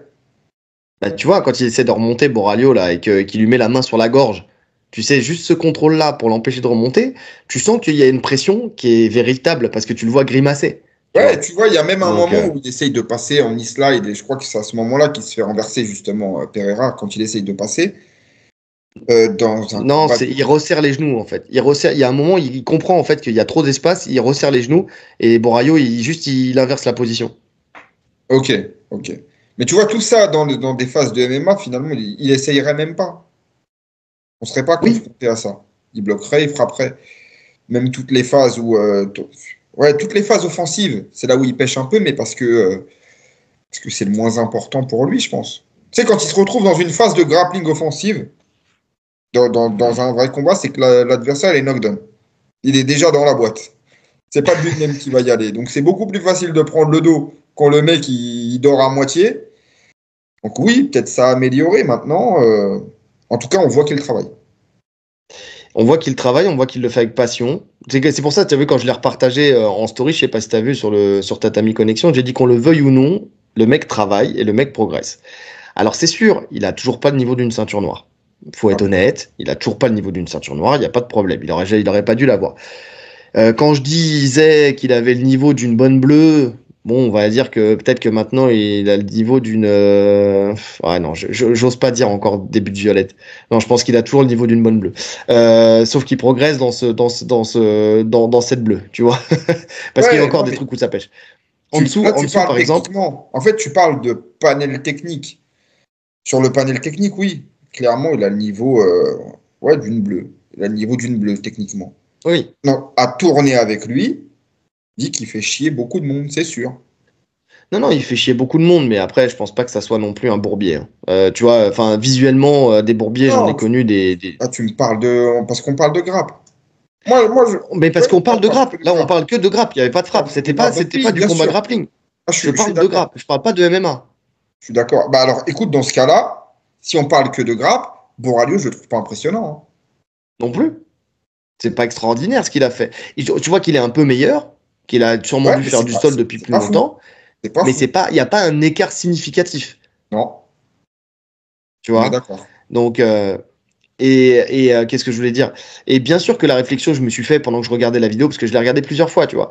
Et pendant que je regardais la vidéo, je me disais, ah ouais, mais là, dans la position dans laquelle il est, s'il commence à envoyer des marteaux, tu vois, c'est une autre histoire. Maintenant, il faut dissocier les deux. Effectivement, s'il envoie des marteaux, c'est une autre histoire. Si on est en MMA, c'est une autre histoire. Le truc qui me rassure pas, par contre, c'est quand lui, il est en dessous. Quand il s'est fait passer la garde, tu sentais qu'il n'avait pas le chemin pour recomposer. Ça m'inquiète. C'est pour ça que je peux pas aller plus haut que la bleue. Tu vois, parce qu'il y a quand même cette problématique-là où il n'a pas sorti les hanches du bon côté, il n'a pas créé de distance, il n'a pas essayé de recomposer. Là où Borayo, lui, il essaye. Même avant d'être passé, tu vois, il essaie de recomposer une garde, il essaye, tu vois son genou qui rentre, tu vois, tu as des aptitudes en plus. C'est pour ça que je dis qu'il a légèrement plus de technique. Mais bon, force est de constater quand même que c'est pas dégueulasse et qu'effectivement, dans le MMA, avec une recherche de se relever à la cage et tout ça, pourquoi pas. De toute façon, tu vois que le mec, il est passionné et qu'il en fait de plus en plus. Il aime ça. Je pense qu'il s'est, comme nous tous, il est piqué au grappling. Ça, c'est sûr et certain. Ça se voit. T'en fais pas autant si t'es pas piqué, de toute façon. Et tu sens que par contre, ça reste encore du sol MMA, où dans les cours, justement, on s'attarde pas suffisamment sur les détails. Et c'est ce que je reprocherais toujours au MMA, mais c'est normal. J'ai eu le débat avec un mec en commentaire il y a pas longtemps. Euh, sur le bah là suite à Makhachev Tsarukyan, quand on disait que justement on avait un Makhachev qui faisait plus de boxe et donc forcément il a moins de temps pour travailler la lutte et voilà. Et donc son niveau, forcément, il peut pas être aussi bon que ses premières années où il travaillait beaucoup plus la lutte. Et il me disait ouais, vous faites des raccourcis, c'est pas bien. Bah ok, c'est un point de vue, je le respecte, mais c'est une réalité. Une journée, ça fait 24 heures. Dans ta journée de 24 heures, tu t'entraînes, allez, 2 à 3 fois 2 heures, on va dire, 1 heure et demie, 2 heures. Donc ça fait pas, t'en es, allez, même si c'est 3 fois 2 heures, ça fait 6 heures. Tu vois, sur ces 6 heures-là, bah, tu peux pas tout voir. Tu peux pas être à la perfection de tout. Donc moi, ce que j'attends d'un combattant de grappling, avec des détails de ouf, avec des contrôles de fou, avec un genou à la hanche, avec même si ça, quand même, je pense que c'est important de mettre l'accent sur ces contrôles-là parce que tout simplement, c'est ce qui te permet de maintenir ta position. Mm. Si tu le fais pas, tu vas te faire renverser. Plus que d'autres détails, ton beau positionnement de corps Ouais. Des détails le qu'il fait de faut bien vraiment maintenir prendre la ligne de attention. hanche ou voilà, la ligne de hanche, la ligne d'épaule, c'est important. Mais tu peux pas voir tous les détails comme un grappleur, tu peux pas voir tous les détails en boxe comme si le mec faisait que de la boxe, comme tu peux pas voir tous les détails en lutte comme si le mec faisait que de la lutte. C'est pas possible. Et puis t'as pas les mêmes attentes de toute façon. C'est ce que je disais, et ce que tu disais tout à l'heure. Tu rajoutes des frappes, la physionomie du combat elle est complètement différente, complètement différente. Mais même en défense, parce que si Borayo il frappe, il prend pas le temps de faire son knee slide, donc il reste dans la demi-garde. Mm. Donc comme il reste dans la demi-garde, le point de vue défense il est différent aussi. Bien sûr. Donc il y a plein de choses différentes. Le sol du MMA, le sol du grappling sont deux choses différentes. Et ben, pour ce qu'on en voit là, en tout cas, honnêtement, pour un combat de MMA, j'ai vu des niveaux au sol qui étaient similaires, voire pire. Honnêtement, j'ai vu des niveaux qui étaient similaires, voire pire. Donc il faut sortir du cadre de il est mauvais, Ouais. c'est pas un grappleur d'élite, c'est pas une ceinture noire. Alors, sinon, on va dire que c'est une ceinture noire de Jiu-Jitsu MMA. Peut-être, parce qu'on en a vu, hein, des mecs tu sais, Bah, qui mettent un bras-tête dans un combat et qui. Regarde Tyron Woodley qui avait eu sa c'est ce que ceinture j'allais noire dire. parce qu'il avait mis un bras-tête. C'est ce que j'allais dire. C'est pas une ceinture noire. C'est pas une vraie ceinture noire. Maintenant, force est de constater que son niveau, aujourd'hui, à l'instant T, c'est plus un niveau dégueu. C'est un niveau qui est correct. Je vais pas aller plus loin. C'est un niveau qui est correct plus, même pas plus plus, correct plus, et qui est suffisant pour du MMA. Ah, je suis d'accord. Oui. Voilà. Il est d'accord. Eh ben, je vais décider arbitrairement comme on est d'accord. Tu sais, comme tout à l'heure quand on n'était pas d'accord. Comme on est d'accord et que, eh ben, j'ai décidé qu'on allait changer de sujet. Changeons de sujet. On enchaîne. Mais dites-nous en commentaire ce que vous en pensez parce que y en a qui sont durs. J'aimerais bien savoir un peu vraiment votre ressenti sur son niveau au sol. Donc, nouveau sujet, la fin du Bellator. Donc fin du Bellator, mais oui, mais à la fois c'est officiel sans l'être. Tout le monde en parle, mais il n'y a pas eu d'annonce véritablement officielle sur cette fin du Bellator. C'est Ariel Helwani qui a surtout pris la parole à ce sujet-là, qui dit que le Bellator est mort. La raison, on ne parle plus du tout du Bellator sur les réseaux sociaux. Don Davis ne parle que du PFL. Pour l'événement du 25 janvier justement du Bellator, on ne voit plus aucune mention justement de l'organisation, à l'exception de la photo de la ceinture et de la mention du titre lightweight dans le communiqué de presse. Voilà, il va plus loin, il dit de son point de vue, comment dire, les champions du Bellator, comme ils sont mieux payés, qu'ils ont plus, ils ont plus de hype et tout ça, vont devenir les champions du PFL parce qu'ils ont un statut supérieur. Et qu'au fur et à mesure. C'est lui qui dit ça ou c'est ce qu'il pense? Non, c'est ce qu'il pense.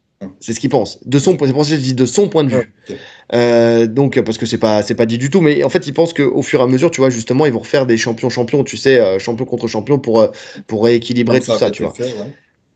Ouais, déjà, comme il y a déjà eu un champion contre champion, moi, j'aurais mis les vainqueurs, tu sais, champions, en fait, tout simplement. Enfin, tu sais, au cas par cas. T'as perdu la dernière fois, bah t'es pas le champion. T'as gagné la dernière fois, bon bah t'es champion. Je peux pas faire ça. Ah ouais, mais bon. Si vraiment il y a une rupture qui s'acte aujourd'hui et que tu dois choisir un champion dans l'organisation, ou alors tu mets personne et tu fais des affrontements. Mais tu y a pas un mec qui devient champion arbitrairement parce que c'était le Bellator. Ben non, mais pour moi, si, je suis désolé. C'est presque.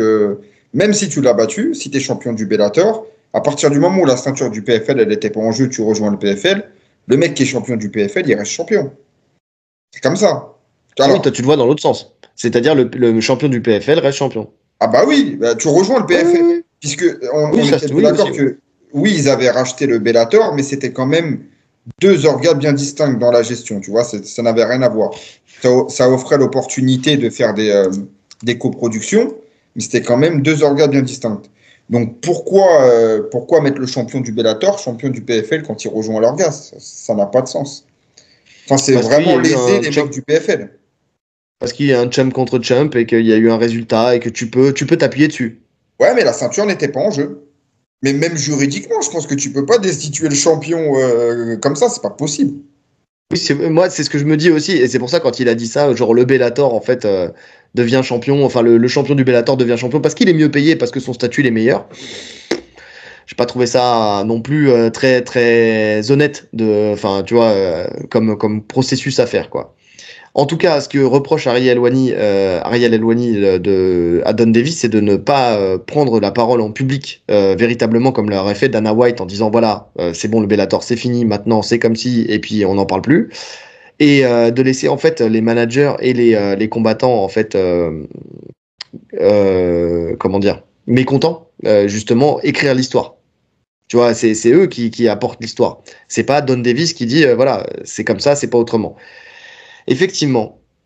Maintenant, tu te rends compte, juste pour finir, pour moi en tout cas, tu sais, à l'époque, l'UFC avait racheté des organisations, le Strikeforce et tout ça, en les fermant. Lui avait dit je rachète, mais on conserve les deux. Finalement, force est de constater que tu peux pas le faire et que si tu veux continuer à évoluer, il faut que tu réduises des coûts. Donc forcément, bah, tu es obligé d'avoir qu'une seule organisation. Exactement. C'est exactement ce que j'allais dire. Ils l'avaient fait avec le Pride, ils l'ont fait avec le WEC, avec, avec tous les concurrents finalement. Le Strikeforce, tout ça. C'est pas tenable. C'est pas tenable. Là où ça devient problématique, je pense, pour le PFL, c'est que comme tu l'as dit, en plus, c'est Scott Cooker. Visiblement, il avait renégocié les contrats des gros noms du Bellator à la hausse. Donc, il se retrouve à être payé, très bien payé. Là où le PFL, on sait que, soi-disant, il voulait bien payer tout le monde, mais on a vu que quand il faut passer à la caisse, c'était Moussassi qui, justement, disait que comme son contrat était trop haut, il ne voulait pas le faire combattre. Là, ils vont se retrouver avec tout un tas de mecs qui sont bien payés. Je me demande ce que ça va donner. Et potentiellement, on pourrait avoir des champions de cet orga en fin de contrat qui mais qui vont voir Qui vont ailleurs. ailleurs. Et ça Exactement. les Alors, affaires est-ce que. de l'UFC et d'autres orgas, parce qu'il n'y a pas que l'UFC, puisqu'il y a le KSW, par exemple, on sait qu'ils peuvent s'aligner sur des grosses sommes aussi, ça peut être intéressant quand tu es un champion en fin de carrière, par exemple. Donc pourquoi pas? Ouais, moi, je verrais pas trop l'UFC parce que l'UFC signait des anciens du Bellator et tout ça. Peut-être des pépites, tu vois, Moi, je suis qui pas pourraient sûr que faire. l'UFC dirait non à un Ousmane Nurmagomedov, tu vois. Voilà. Alors, c'est pour ça. Alors, c'est marrant parce que c'est le nom qui me venait, tu vois. Ousmane Nurmagomedov, oui, ils vont peut-être le signer. C'est pour ça, il y aura quelques exceptions. Mais je pense pas que ça soit l'UFC qui va engranger le plus de combattants du Bellator Non, parce que de toute façon, en général, le chemin, il se fait à l'inverse. C'est-à-dire que c'est plutôt ceux de l'UFC, quand ils s'en vont, qui vont au Bellator. non, c'est sûr. Par contre, effectivement, le KSW, pourquoi pas? Tu vois, le KSW, ça peut être une organisation, effectivement, le KSW, le ONE, enfin, tu vois, toutes ces organisations-là vont peut-être pouvoir récupérer des gens. Effectivement. Effectivement. Ouais. Donc ça fait pas vraiment les affaires du PFL, je trouve, mais ça revient avec ce qu'on se disait, hein. Au début, je me rappelle que tu me disais, le PFL, on va voir dans quelques années l'évolution. J'étais un peu moins sûr et j'ai l'impression qu'ils font toujours les mauvais choix, le PFL. Malgré le fait qu'ils avaient énormément d'investisseurs, qu'ils avaient beaucoup d'argent, ça prend pas en fait. Ça prend pas. Et puis même la suite de ce qu'ils ont annoncé, ce qu'on va parler après, je trouve pas ça incroyable. Ouais, je sais pas parce que je t'avais dit dans les dizaines d'années, hein, tu vois, Ouais. c'était pas non plus demain, tu vois ce que je veux dire? Parce qu'il faut le temps que ça se mette en place. Tu peux pas débarquer et puis être numéro 2 tout de suite. Enfin, même si dans les faits, ça reste pour l'instant, j'ai l'impression quand même les numéros 2. Alors de très très loin, hein. Ils sont très très loin derrière. Et les Mais numéros 2 parce qu'ils sont que deux. ouais, voilà, t'as quand même le KSW, t'as quand même le Non, One, tu vois, non, moi, t'as quand je même parle le du circuit Rising, américain, tu vois. attention. Je parle du circuit américain. Le KSW, c'est au-dessus du PFL. Je pense Pour qu'en moi, c'est termes de. pareil. Tu me parles en termes de quoi? Parce que je parle en termes d'événements, de qualité d'événements, etc. Pour moi, le KSW est au-dessus. Je te dis pas les champions du Ouais, KSW sont meilleurs que les champions du PFL. Je suis pas assez pour en parler. voilà, moi je parle en termes de visibilité, tu vois. Enfin, en termes de visibilité, j'ai l'impression que tu vois C'est pas plus le le même PFL marché que le du tout. KSW. C'est pas du tout le même marché. Le Ouais, mais KSW, il donc s'intéresse de fait essentiellement au marché de l'Est. ouais, mais de fait, ça veut dire que les gens quand même connaissent un peu plus le PFL que, tu vois, je pense qu'il y en a qui connaissent plus de champions entre guillemets du PFL que de champions du KSW, Pour la France.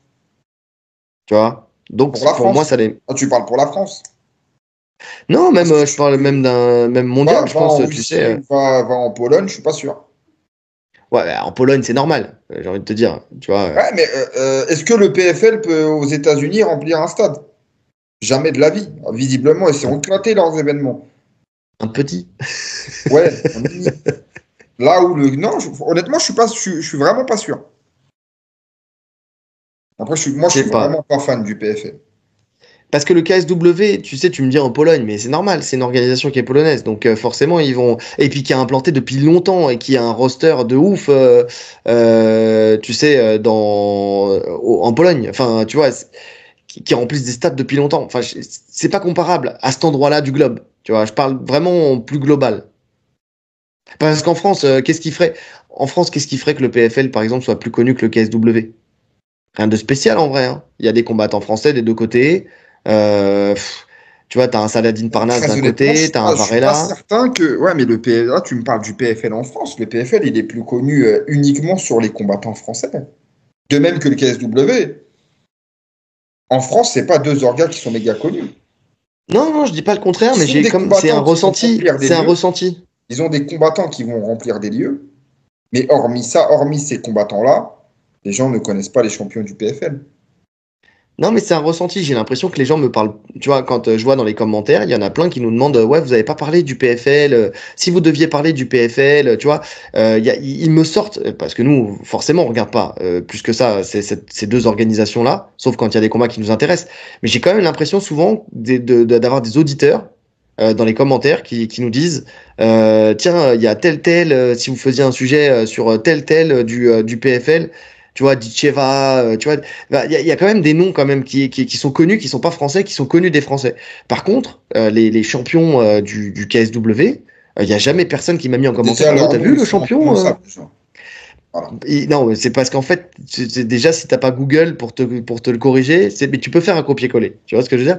Mais tu vois, il y a quand même plus de gens qui m'ont parlé de champions ou de combattants à suivre au PFL. Donc, ça veut dire que les gens suivent plus le PFL que le KSW. Ouais, Alors ouais, après, oui, je vois ce que effectivement, tu veux c'est sur le dire. sol français. Mais je pense que entre le KSW et le PFL, même si je suis d'accord que. Mais toi, après, t'es peut-être biaisé aussi avec le côté Pride où, tu sais, le Non, KSW, tu mais sais ce qu'ils même apportent en sans termes parler d'entertainment. du KSW, pour moi, le One, c'est au-dessus. C'est au-dessus du PFL, le One. Peut-être le One, ouais, effectivement. Et pourtant, je suis pas sûr que beaucoup de Français puissent te citer les champions du One. Et il y en a pas beaucoup qui vont nous demander les résultats du One aussi, mais pourtant, c'est au-dessus. Ouais, mais t'as quand même plus de monde. Le PFL, je te jure, il y a des gens qui nous posent la question et qui nous demandent de traiter certains sujets du PFL. Ouais. En France, parce que C'est un ressenti, hein. Le PFL fonctionne mieux en France qu'aux États-Unis. Oui, oui, non, mais c'est pour ça que je te dis, c'est un ressenti de ce que je vois. Maintenant, bon, de toute façon, on sait qu'il y a l'UFC et puis il y a le reste du monde. Pour sortir de ce sujet-là, il y a l'UFC, il y a le reste du monde. Quoi qu'il arrive, qu'il y en ait un qui soit deuxième, troisième. Mais d'ici 10 ans, s'ils font les bons choix, parce que là, tu vois, ils rachètent le Bellator. Bon, ça enlève un concurrent. Parce que sinon, c'était le Bellator le deuxième. En vrai de vrai, Ouais, si on ouais, met de côté, c'était le Bellator le deuxième. Il n'y avait pas de débat là-dessus. Donc ils vont sûrement améliorer déjà le roster et ils vont améliorer peut-être leurs événements parce que les moyens seront mis que sur le PFL. Tu vois, peut-être bah, la qualité. justement, on va en parler du prochain projet du PFL. Et avant, attends, parce qu'avant, j'ai quand même une question. C'est quid. Donc, alors, attends, il y a ça. Et effectivement, il y a aussi le fait qu'ils ne s'acharnent pas, et ça, on va parler juste après, sur un format et qu'ils peuvent le faire évoluer s'ils se rendent compte que c'est pas le meilleur format possible. Maintenant, quid des Français, tu sais, au Bellator? Parce qu'il y a quand même pas mal de Français qui combattaient au Bellator. Tu vois? Ouais. Est-ce qu'ils vont être basculés automatiquement au PFL? Parce qu'au bout d'un moment, le nombre de combattants peut pas être exponentiel. Tu vois, tu peux pas avoir 1 milliard de combattants dans l'organisation, donc il y aura des choix à faire. Est-ce qu'on aura toujours cette même représentation qui était quand même intéressante hein, au niveau du Bellator, justement au PFL? Tu vois, ça c'est j'ai pas la réponse. Hein. Il y a pas de réponse. On peut pas le savoir maintenant. Mais en tout cas, je trouvais que tu vois, c'était juste pour avoir une pensée pour tous les combattants français justement qui se retrouvent avec cette C'est vrai, fermeture de l'organisation. si quelqu'un a la réponse, comment ça se passe juridiquement, je pense que si tu es en fin de contrat, enfin, moins il te reste de combats, plus tu peux négocier peut-être un tarif où ils vont te payer pour te libérer, tu vois, puisque c'est pas de ton Mhm. fait finalement de partir. Je sais pas du tout comment ça se passe. Ouais, ouais. Parce que j'ai une pensée pour eux, tu vois, les Yves Landu, les Baben, les David Gallon, tu vois, il y en a beaucoup, hein. Azael, Georges Sassu, Azael, tu vois, il y a plein de combattants français. Donc savoir toutes ces personnes-là, qu'est-ce qu'ils deviennent, tu vois. Et effectivement, donc, changement aussi dans le tournoi du PFL. Donc, ils s'acharnent pas sur un truc en fait où ils se rendent compte qu'il y a peu de lisibilité. Jusqu'à maintenant, le tournoi, c'était un tournoi à points avec $1 million à la clé. Et il a été jugé pas assez clair. Tu sais, justement, et ça perdait un peu les gens. Nous, merci. on l'a dit. Ah oui, on l'a dit depuis longtemps, on suit pas le tournoi parce qu'en fait, tu te rends compte que, je sais pas, t'es perdu là-dedans et on, Et tu on te est rappelles, perdu. on avait fait sur un épisode d'actu, on voulait traiter justement de ce sujet. On avait mis 1 heure ou deux à trouver ne serait-ce que les champions de leur gars. C'était Oui, sur l'événement Bellator, champion du Bellator versus champion PFL. On n'arrivait pas à exactement. trouver qui était le champion. Est-ce que c'était le champion du tournoi? Est-ce que c'était le champion hors tournoi? Enfin, c'est vraiment pas clair. Oui, non, je suis d'accord. C'était vraiment, vraiment, c'était pas fou. Donc là, il y a eu un revirement de situation. Et en 2025, donc ce sera le PFL World Tournament avec un tournoi à élimination directe cette fois-ci sur 3 phases. Donc on a avril, mai, les demi-finales en juin et les finales réparties sur 3 soirées en août. Il y aura plus de catégories. Ils ont Donc rajouté deux il y catégories. aura Pas du fait deux d'avoir catégories. absorbé justement le Bellator, parce qu'il y a les champions du Bellator qu'il va falloir caler. Ils ont rajouté les moins de 61 et les moins de 84. Ouais, Ce les sont poids des coqs et les poids moyens. Ouais. C'est ça. Ça va être pas mal. Et il y aura 8 combattants par catégorie, avec 2 remplaçants. Et le vainqueur n'empochera par contre plus 1 million de dollars, mais 500 000, ce qui est déjà quand même une belle somme. C'est un peu l'équivalent du PFL Europe, tu sais. Ouais, mais c'est là où ça change quand même tout. Ça Parce change que tout, combien de effectivement. combattants signaient au PFL pour ce tournoi à 1 million? Beaucoup. Parce que finalement, 500, tu sais, sur d'autres orgas, tu peux vite y arriver. Je te parle des grosses orgas. Mais si Ouais, pas tout le monde. Parce Hein. que, non, mais attends, c'est 500 pour 3 combats. Parce qu'en fait, quand on parle de tournoi, c'est pas 500 à chaque Mmh. combat. Hein. C'est que 500 divisé par 3. Tu as 3 Mmh. tours à passer. Donc ça te fait environ 150 000 environ, tu vois, par combat. Donc sur une grosse star, oui, bien C'est sûr, ça. sur des jeunes. Sur des jeunes, c'est toujours intéressant de. Et encore, ils vont pas prendre des jeunes. Il faut quand même que tu sois quand même coté pour rentrer dans le tournoi. Mais sur des méga stars, où ils sont en pleine hésitation, négociation avec d'autres orgas, tu te diras aller rentrer dans un tournoi pour prendre 150 000 par combat. 166. Ouais, voilà. Bon, ok. Ah, et c'est déjà pas mal. Hein. Je suis d'accord, mais En sachant que. Non, le mais levier de négociation, il est bien moindre. le levier de négociation, il est bien moindre, on est d'accord. En sachant que le salaire de base commence quand même un peu plus haut qu'à l'UFC, j'allais dire qu'à l'AFC. C'est beaucoup plus haut qu'à l'AFC d'ailleurs. Qu'à l'UFC de base, donc tu t'en sors quand même un petit peu. Mais c'est surtout. La différence, c'est que tu augmentes un peu tes chances d'atteindre ces 500 000 balles quand tu as, comment dire, quand c'est une élimination directe. Tu vois, quand t'es pas, parce qu'il y a rien de pire. Tiens, je vais te citer un exemple qu'on va transposer au grappling. Tu fais une compétition classique et tu fais le grappling industry. Mhm. Tu vois, tu fais une Explique un compétition peu le grappling. déroulé du grappling industry. Justement, bah, c'est pour ça, je suis en train de le faire là. Une compétition classique, c'est un tournoi où tu passes les tours au fur et à mesure et c'est une élimination directe. Voilà, tu viens, premier tour, t'as perdu, tu sors. Et le seul moment où tu peux espérer avoir une chance pour une médaille, c'est si tu es en demi-finale et que tu fais ton combat pour la 3e place. Ok, s'il n'y a pas de 3e. Le grappling industry, quand tu signes pour 4 combats minimum. Et après, donc une poule, et derrière, si tu gagnes ta poule, en tout cas, il y en a deux, enfin, il y en a quelques-uns qui passent en fonction des points pour atteindre les phases finales. Donc, tu as effectivement, si tu gagnes à la décision, si tu gagnes au point ou si tu gagnes à la soumission, et après, c'est si tu as soumis plus vite que l'autre, si tu as gagné au point, mais combien de points tu as marqué, tu vois. Et donc, tu te retrouves des fois à avoir 4 victoires, mais tu passes pas en phase finale parce qu'il y en a il y en a plusieurs qui ont mis que des soumissions et toi t'as gagné 4 fois la décision, tu vois. Donc frustration, c'est plus complexe. Tu sais, t'as pas cette certitude d'aller dans les phases finales. Quand c'est une élimination directe, que tu gagnes d'un point ou que tu gagnes d'une masterclass, d'un étranglement, d'un KO ou quoi que ce soit, tu passes, tu vois. Ce qui fait que tu augmentes quand même tes chances d'atteindre ces 500 000 entre guillemets, tu vois. Ouais. Ouais, je sais pas. Je sais pas. Il y a 8 combattants. Il y en avait combien avant? Il y avait plus de Je combattants, sais pas.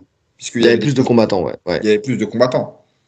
ouais. Donc là, sur 8 combattants, finalement, tu vas prendre 8 combattants quand même. En fait, je pense que ça va fermer des portes à des combattants moins connus. C'était plus facile, entre guillemets, d'intégrer le tournoi avant que maintenant, ça va l'être. Là, ça Je va sais être plus pas. compliqué. Je sais pas parce que tu as toujours ces deux aspects, c'est-à-dire avec l'aspect tournoi et l'aspect super fight. Enfin, tu sais, où tu rentres dans le côté plus professionnel, où tu as ta ceinture de champion. Enfin, tu vois, tu avais le champion du tournoi et puis tu as le champion de la catégorie. Si je me plante pas, hein, parce que le PFL, c'est pas notre Tu vois, mais même spécialité. ça, j'y comprends rien. Même ça, je n'y Non, comprends mais rien. si, t'as juste deux aspects différents, tu vois. C'est juste, t'as deux trucs parallèles dans une même organisation. C'est pas compliqué à comprendre. T'as des gens qui vont combattre pour le tournoi, et puis t'as des gens qui vont combattre hors tournoi, qui vont faire des super fights. Et enfin, peut-être pas, je sais pas Qui si est le le mot champion des super fight, 77? mais j'en sais rien. Non, mais parce que tout le monde nous parle de Mouzaev. Tu vois, Ouais. Mouzaev, c'est le nom qui ressort. Visiblement, c'est un tueur. J'ai pas eu le temps encore de regarder, mais je vais regarder parce que vraiment tout le monde m'en parle et me dit que le mec, c'est un tueur. Visiblement, il est cité comme champion du PFL. Ouais. Pour les gens, c'est lui le champion du PFL. Mais là, d'un autre côté, tu me dis qu'il y aurait un autre champion hors tournoi. Du tournoi. Lui a gagné le tournoi. Lui a gagné le tournoi, lui, visiblement. Après, peut-être qu'il y a que le tournoi, j'en sais rien. Putain, le PFL, Non. c'est vraiment compliqué. C'est Ouais, non, mais je... les gars, vraiment, non, mais... c'est sûr parmi vous, il y en a qui regardent le PFL. Faites-nous un commentaire bien précis pour nous expliquer ça.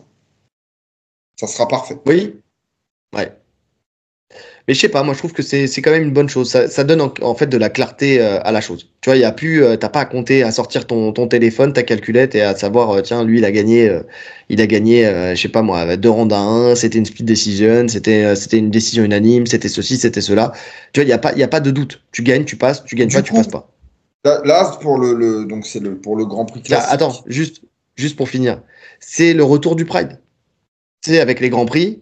Et avec les champions, tu vois, t'avais les... Non, ça n'a rien à voir. Ça n'a rien à voir. Déjà, le Pride, il y avait 2 combats dans la même soirée. La finale, c'était demi-finale, finale. Ça, on le retrouvera par ailleurs. Ça. On est d'accord, mais ce que je veux dire, c'est que tu vois, tu dis, je comprends rien parce qu'il y a 2 circuits parallèles, mais en vrai de vrai, c'était comme ça.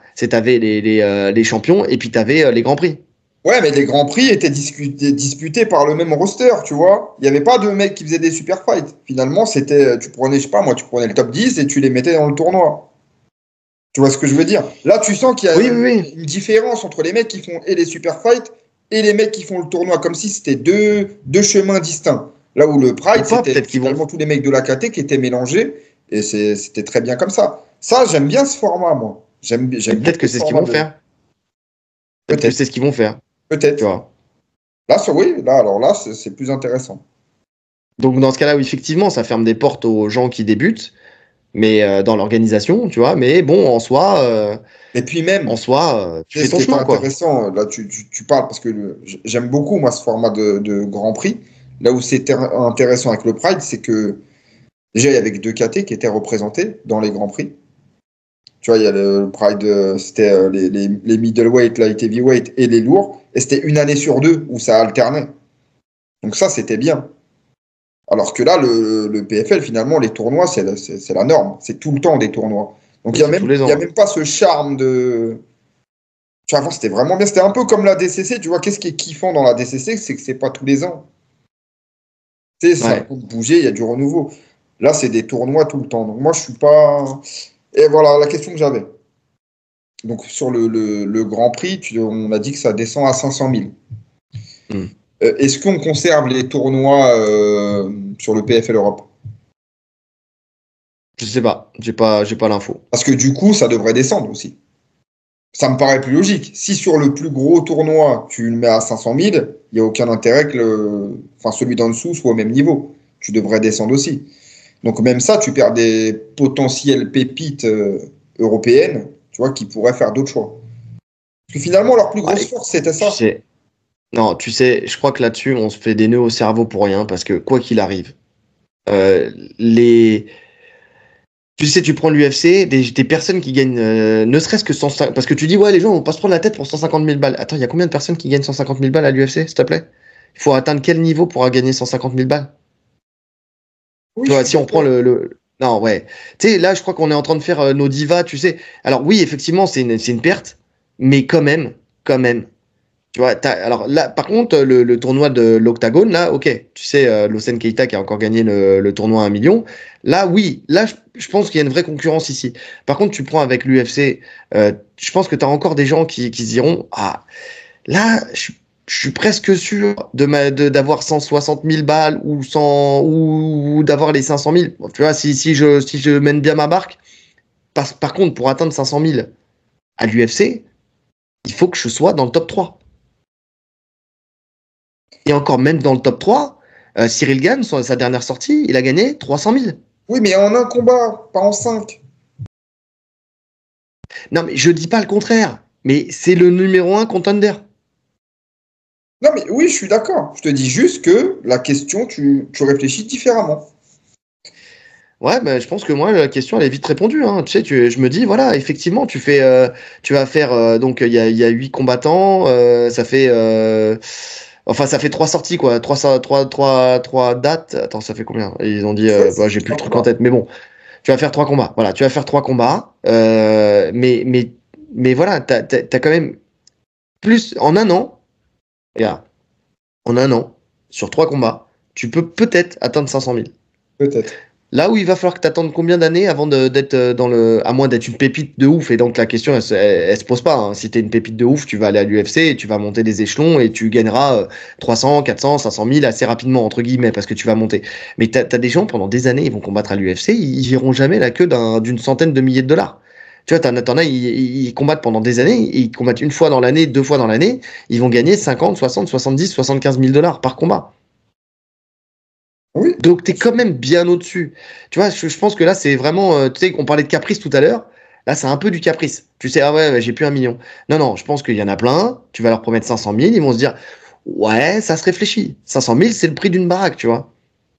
Donc, il y en a plein. Ils vont se dire, je vais tenter ma chance sur 3 combats pour prendre 500 000 plutôt que d'espérer des années, espérer d'en avoir 200. Tu vois. Parce que 500 000 à l'UFC, il y a peu de monde qui touche 500 000 à l'UFC. Ouais. Et quand je dis peu de monde, ça se compte sur les doigts d'une main, je pense. Allez, sur les doigts des 2 mains. Allez. On en a plus. Si on divise sur 3 combats, il y en a plus. Beaucoup plus.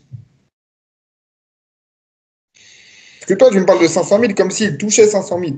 Eh, les 500 000, il n'y en a qu'un qui va les toucher. Et encore sur 3 combats. Après, tout dépend de qui ils prennent. Alors après, tout dépend, c'est ce qu'on disait tout à l'heure, et puis on va pas rester 1000 ans sur le sujet, mais tout dépend qui... comment dire. Effectivement, si c'est que le top qui fait ce tournoi, là, c'est pas intéressant. Mais si tu prends un mec qui a démarré il y a pas si longtemps que ça, et tu lui donnes l'accès à ce tournoi, là, c'est intéressant. Mais ça va passionner qui? Ça n'a aucun sens.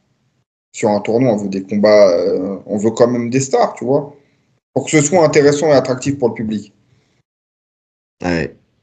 Écoute, je sais pas, faut voir. Faut voir. Mais en tout cas, quoi qu'il arrive, le fait que ça passe à 500 000, c'est vrai que c'est une perte. Mais c'est pas non plus un truc où tu te dis, ah ouais, non, il n'y a plus d'intérêt. En fait, je veux pas qu'on dise, il n'y a plus d'intérêt. Il y a toujours un intérêt. Ça reste 500 000. Tu vois, enfin, moi, tu me proposes 500 000, je suis un homme heureux, tu vois ce que je veux dire? C'est pas non plus, on ne propose pas 50 balles, quoi. Tu vois? Bien sûr. Maintenant, tu es en négociation avec eux pour le même tournoi, il y a 1 million en jeu et l'autre, il y a 500 000. Eh ben, tu réfléchis à 2 fois. Parce que ça n'a plus rien à voir. La somme qui va être dans ta poche à la fin des 500 000, après tes 3 combats, les impôts, c'est pas pareil qu'1 million. Parce que tout ça, tu le prends en compte. Non, je pense vraiment que ça rentre en compte. C'est quand même une sacrée perte. Ah, mais ça reste. C'est les soldes, hein, c'est moins 50%, on est d'accord. C'est ça. Mais bon, tu sais, quand t'as connu le million, ok, mais pour ceux qui n'ont pas connu le million et qui vont arriver avec les 500 000, moi, je pense que c'est pas mal. Tu sais, quand même, quand on te propose 10 000, 10 ou 12 000 sur ta première année, où tu sais que pendant, allez, 2 ans, 3 ans, tu vas toucher entre 10, on va dire, entre 10 et 20 000, parce que c'est ce qui se passe, la réalité, elle est là à l'UFC. Hein. Sauf si tu es vraiment fort, sur 2-3 ans, tu vas toucher entre 10 et 20 000. Tu vas pas aller beaucoup plus haut. Je suis pas sûr que la réalité elle soit vraiment différente au PFM. Non, je parle juste du tournoi. Je parle pas de la réalité des sommes, tu sais, dans autre que le tournoi. Bah, si on te promet d'accéder au tournoi tout de suite, ça se négocie. Ça se négocie. En un combat, tu gagnes plus qu'en 3 ans de l'UFC. Faut voir comment ils règlent les. Faut voir. Je suis pas sûr que ça se négocie comme ça. Je sais pas. On le saura pas de toute façon. En tout cas, j'ai vu aussi sur le sujet que c'était. Alors déjà, il y a 8 KT. Il y a une KT féminine, c'est les flyweight. Après, chez les hommes, tu as les bantam, tu as les feather, tu as les lightweight, les welter, les middle, les light heavyweight et les heavyweight. Donc, tu as toutes les KT. Et j'ai vu aussi, mais alors ça, je sais pas, tu vois, qui disent que effectivement, ils ont coupé la prime en deux parce que problème financier sur le fait que les pay-per-view ne fonctionnent pas. Tu vois, 10 000 pay-per-view pour Ngannou la dernière fois. Effectivement, ça peut être une solution, enfin, ça peut être une explication aussi. 10 000 pay-per-view. 10 000 pay-per-view. Ah oui, non, mais ça, on est d'accord. Ah non, mais tu vois, ça, on est d'accord. Rien que sur ça, en fait, on peut pas dire que c'est l'organisation numéro 2. 10 000 pay-per-view. Ouais. Et les stades ne sont pas remplis non plus. Enfin, les lieux où ils font les événements, c'est des retours. Je ne sais plus qui en avait parlé dans un podcast. Il me semble que c'était Warren qui avait accompagné un combattant là-bas, il disait, enfin, c'est incomparable avec ce qui se fait ailleurs. C'est vraiment, c'est vide. C'est vraiment pas fou le PFL aux États-Unis. Ah oui. Bah, j'ai eu plein de sons de cloche aussi là-dessus, hein, qui disaient comme quoi Ouais, ça attirait plus en Europe qu'aux États-Unis. Ouais. ils ont des gros fonds financiers, mais là, ils sont en train de se rendre compte. Et comme plein d'orgas avant eux qui mettaient le paquet sur l'argent, etc., en arrosant tout le monde, mais c'est pas comme ça qu'une orga monte. C'est pas comme ça. Il suffit pas de payer chèrement tous ces combattants et de se dire bon bah ça va fonctionner, on va attirer plein de stars parce qu'on paye mieux, etc. C'est pas que comme ça. Ah non, c'est pas que comme ça. Il faut faut que tu aies la célébrité potentielle qui arrive derrière aussi, tu vois. Bien sûr, les combattants, ils combattent pour l'argent, mais ils combattent pour la gloire aussi. Ouais. Mais ça, faut laisser le temps. Faut laisser le temps au temps. Le PFL, c'est encore tout jeune, hein. Tu sais, tu prends les premiers UFC, c'était pas non plus un truc extraordinaire, hein. Tu sais, faut pas croire que enfin, je te dis pas ça pour toi, je dis ça pour les gens qui écoutent, mais l'UFC, c'est les démarrages de l'UFC, c'est pas l'UFC d'aujourd'hui, hein. Ils ont failli mettre la clé sous la porte à un moment, avant que ça démarre, avant que ça explose. Il y a un moment où ils pensaient à s'arrêter. Juste avant le Un peu TUF, hein. C'est le coup de poker du TUF qui a fait que ça a pété, hein. Voilà, Parce que avant c'est ça. le premier The Ultimate Fighter, ils étaient en mode si ça fonctionne pas, c'est fini quoi. Ouais. Donc ouais, non, je suis d'accord, Donc, enfin, je suis d'accord. Oui, c'est normal que je sois d'accord parce que c'est ce que je viens de dire. Donc, non, mais en fait, non, c'est pour le coup, il faut laisser le temps. Il faut laisser le temps, vraiment. À voir. C'est pour ça que je parle de 10 ans, tu vois. On n'y est pas encore, hein. On n'y est pas encore. Faut laisser le temps à un bébé de grandir. Il va apprendre à marcher. Puis Tu après, il sais le va truc, apprendre à parler. c'est le seul truc qui peut détrôner l'UFC, c'est quoi? C'est le GFL. C'est le départ de Dana White, le départ de Bruce Buffer, le départ de tout ce qui fait l'UFC en fait, Ouais. et ce qui va suivre derrière. En fait, tu pourras difficilement remplacer ces personnes-là. Et Ouais, je suis c'est d'accord. là où il y aura une carte à jouer pour d'autres orgas pour passer devant. Mais pour l'instant, c'est trop loin devant. Ouais, mais dans 10 ans, tu vois, peut-être qu'ils sont plus là, toutes ces personnes-là, tu vois, justement. On les aura. On les aura. En tout cas, on termine avec de la boxe. Rashad Evans qui va affronter Rampage Jackson, justement, en boxe anglaise. Ils se sont affrontés une première fois le 29 mai 2010 et Rashad Evans battait Rampage en MMA à la décision unanime. Aujourd'hui, ils ont 45 et 46 ans et les deux veulent remettre ça, mais en boxe anglaise cette fois-ci. Ça va se passer à Albuquerque, au Nouveau-Mexique. Il n'y a pas de date encore. Justement, il n'y a pas de date encore précise pour cet événement. Maintenant, on sait que Rashad Evans, il avait déjà parlé en 2021 de boxer et il voulait Logan Paul ou Roy Jones Jr. Il les avait dans le viseur. Il voulait un Mais il chèque. avait fait une dernière sortie en 1. Il voulait un chèque, c'est tout. Il voulait personne. Il voulait juste un chèque. Voilà. En tout cas, voilà, il voulait un chèque, mais c'était avec ces deux personnes-là. Et c'est en 2022, par contre, qu'il est vraiment sorti de sa retraite en MMA au Eagle FC, le Eagle FC de Khabib Nurmagomedov, où il avait affronté et remporté un combat contre Gabriel Checo à la décision unanime. Il était en co-main d'un événement dont le main event était Tyrone Spong contre Kharitonov. Donc on en avait parlé de cet événement justement. Enfin, il avait beaucoup fait parler justement du fait de ressortir de l'armoire et du placard des vieilles célébrités pour faire ce type de combat et que voilà, ça a été beaucoup critiqué. Ça avait été beaucoup critiqué au moment où cet événement s'était fait. Je m'en souviens. Ouais. Et puis pour Rampage, son dernier combat, c'était dur à voir, hein. C'était son combat contre Fedor. Justement, c'était au Bellator. Et je me Mhm. rappelle d'un Rampage en surpoids, mais laisse tomber. Je sais pas si tu te rappelles de cette image-là, mais vraiment, il était tout grassouillé. Oh, c'était compliqué, hein. Il avait pris un TKO premier round, alors que Fedor, c'était déjà plus Fedor. C'était Oui, déjà le Fedor sur la fin, tu vois. c'était en 2019. C'est vrai, c'était en 2019, donc j'imagine même pas maintenant. Oh, c'est compliqué. Moi, j'ai beaucoup de mal quand même avec ce genre de combat où les deux, déjà, quand ils ont pris leur retraite, n'étaient plus compétitifs. Et là, il s'est passé quoi, 5 6 ans. Tu te dis dans quel état ils vont être. C'est vraiment, ouais, c'est catastrophique. Bah, tu prends donc Rampage, effectivement, c'était Fedor son dernier combat. Après, il avait gagné par TKO contre Wanderlei Silva. Il avait perdu contre Chelsonen, contre Mohamed Lawal. Donc ouais, c'est sa fin de carrière, c'est plus de défaites que de victoires, on va pas se mentir. Si tu prends ses 5 derniers combats, t'as trois défaites pour 2 victoires. Et Ouais, Rampage et Rashad, euh, Rashad Evans, Suga. Donc lui, bah c'est pareil, hein. C'est sa fin de carrière, c'est catastrophique. Il gagne effectivement à l'Eagle FC, mais sinon c'est Anthony Smith, Sam Alvey, Daniel Kelly, Glover Teixeira, Ryan Bader. C'est que des défaites et c'est ouais, alors t'as décision, KO, split décision, KO. Donc ouais, il enchaînait que des défaites depuis 2015. Donc effectivement, et avant ça, Dan Anderson, il a une victoire, mais sinon après c'est 2 défaites, c'est John Jones et puis Rogerio pardon Nogueira. Ouais. En fait, tu te rends compte que depuis John Jones, tu vois, bon, il y avait une défaite contre Machida, mais John Jones en fait a mis un stop à sa carrière quoi. Il y tu a te eu quelques rappelles de ce victoires, mais chaos sinon contre c'est que des Machida? défaites. Oui. Le cas où il Ouais. tombe net là contre la cage. Ah oui, il est Ouais. sale celui-là. Oh. C'était un combat qui était très hypant à l'époque. C'était vraiment un sacré combat Ouais. celui-là. Mais ouais, non, encore Ah une ouais, non, fois, mais moi je sais ce pas quoi combat n'a penser de aucun cette. intérêt. Pour le coup, Aucun on le dit intérêt. tout le temps, mais alors des fois ça peut être amusant, des fois ci, des fois ça.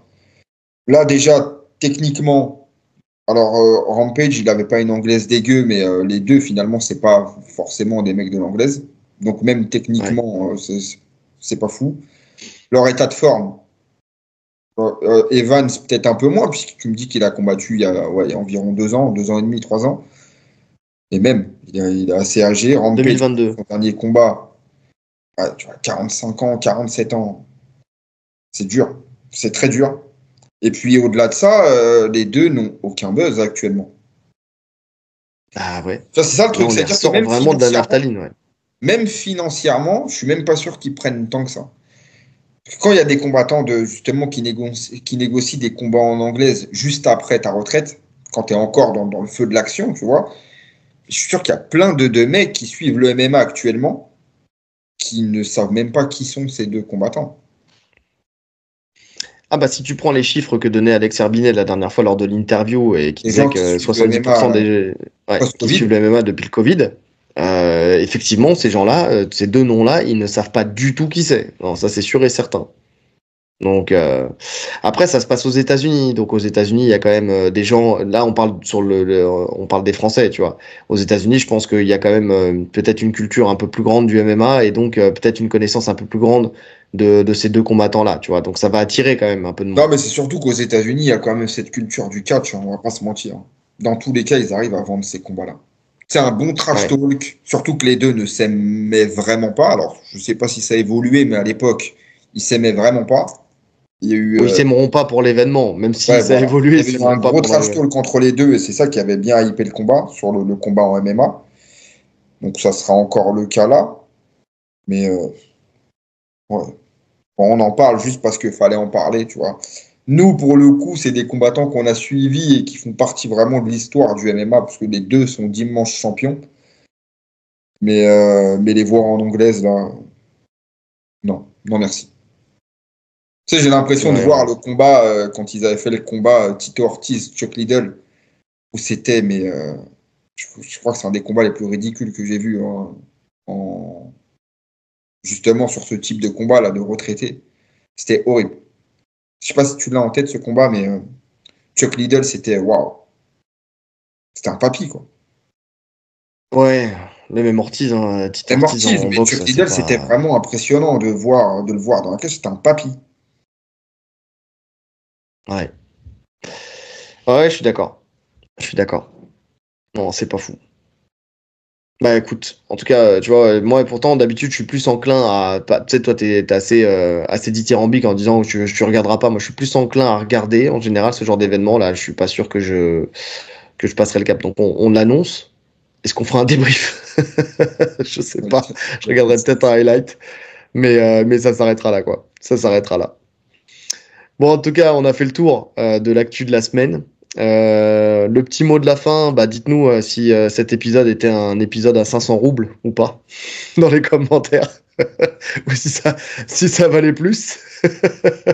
Ça peut être pas mal, ça. Un épisode à 500 roubles. Donc, je laisse votre ingéniosité arriver à nous caler ces 500 roubles dans vos commentaires.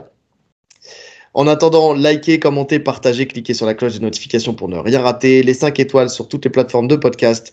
Le lien Tipeee en description si le cœur vous en dit. Le lien vers Import Fight aussi en description avec le code Tatami15 si jamais vous voulez vous faire un petit plaisir en ce début d'année durant les soldes. 4 février, je vous ai dit, c'est jusqu'au 4 février pour l'instant.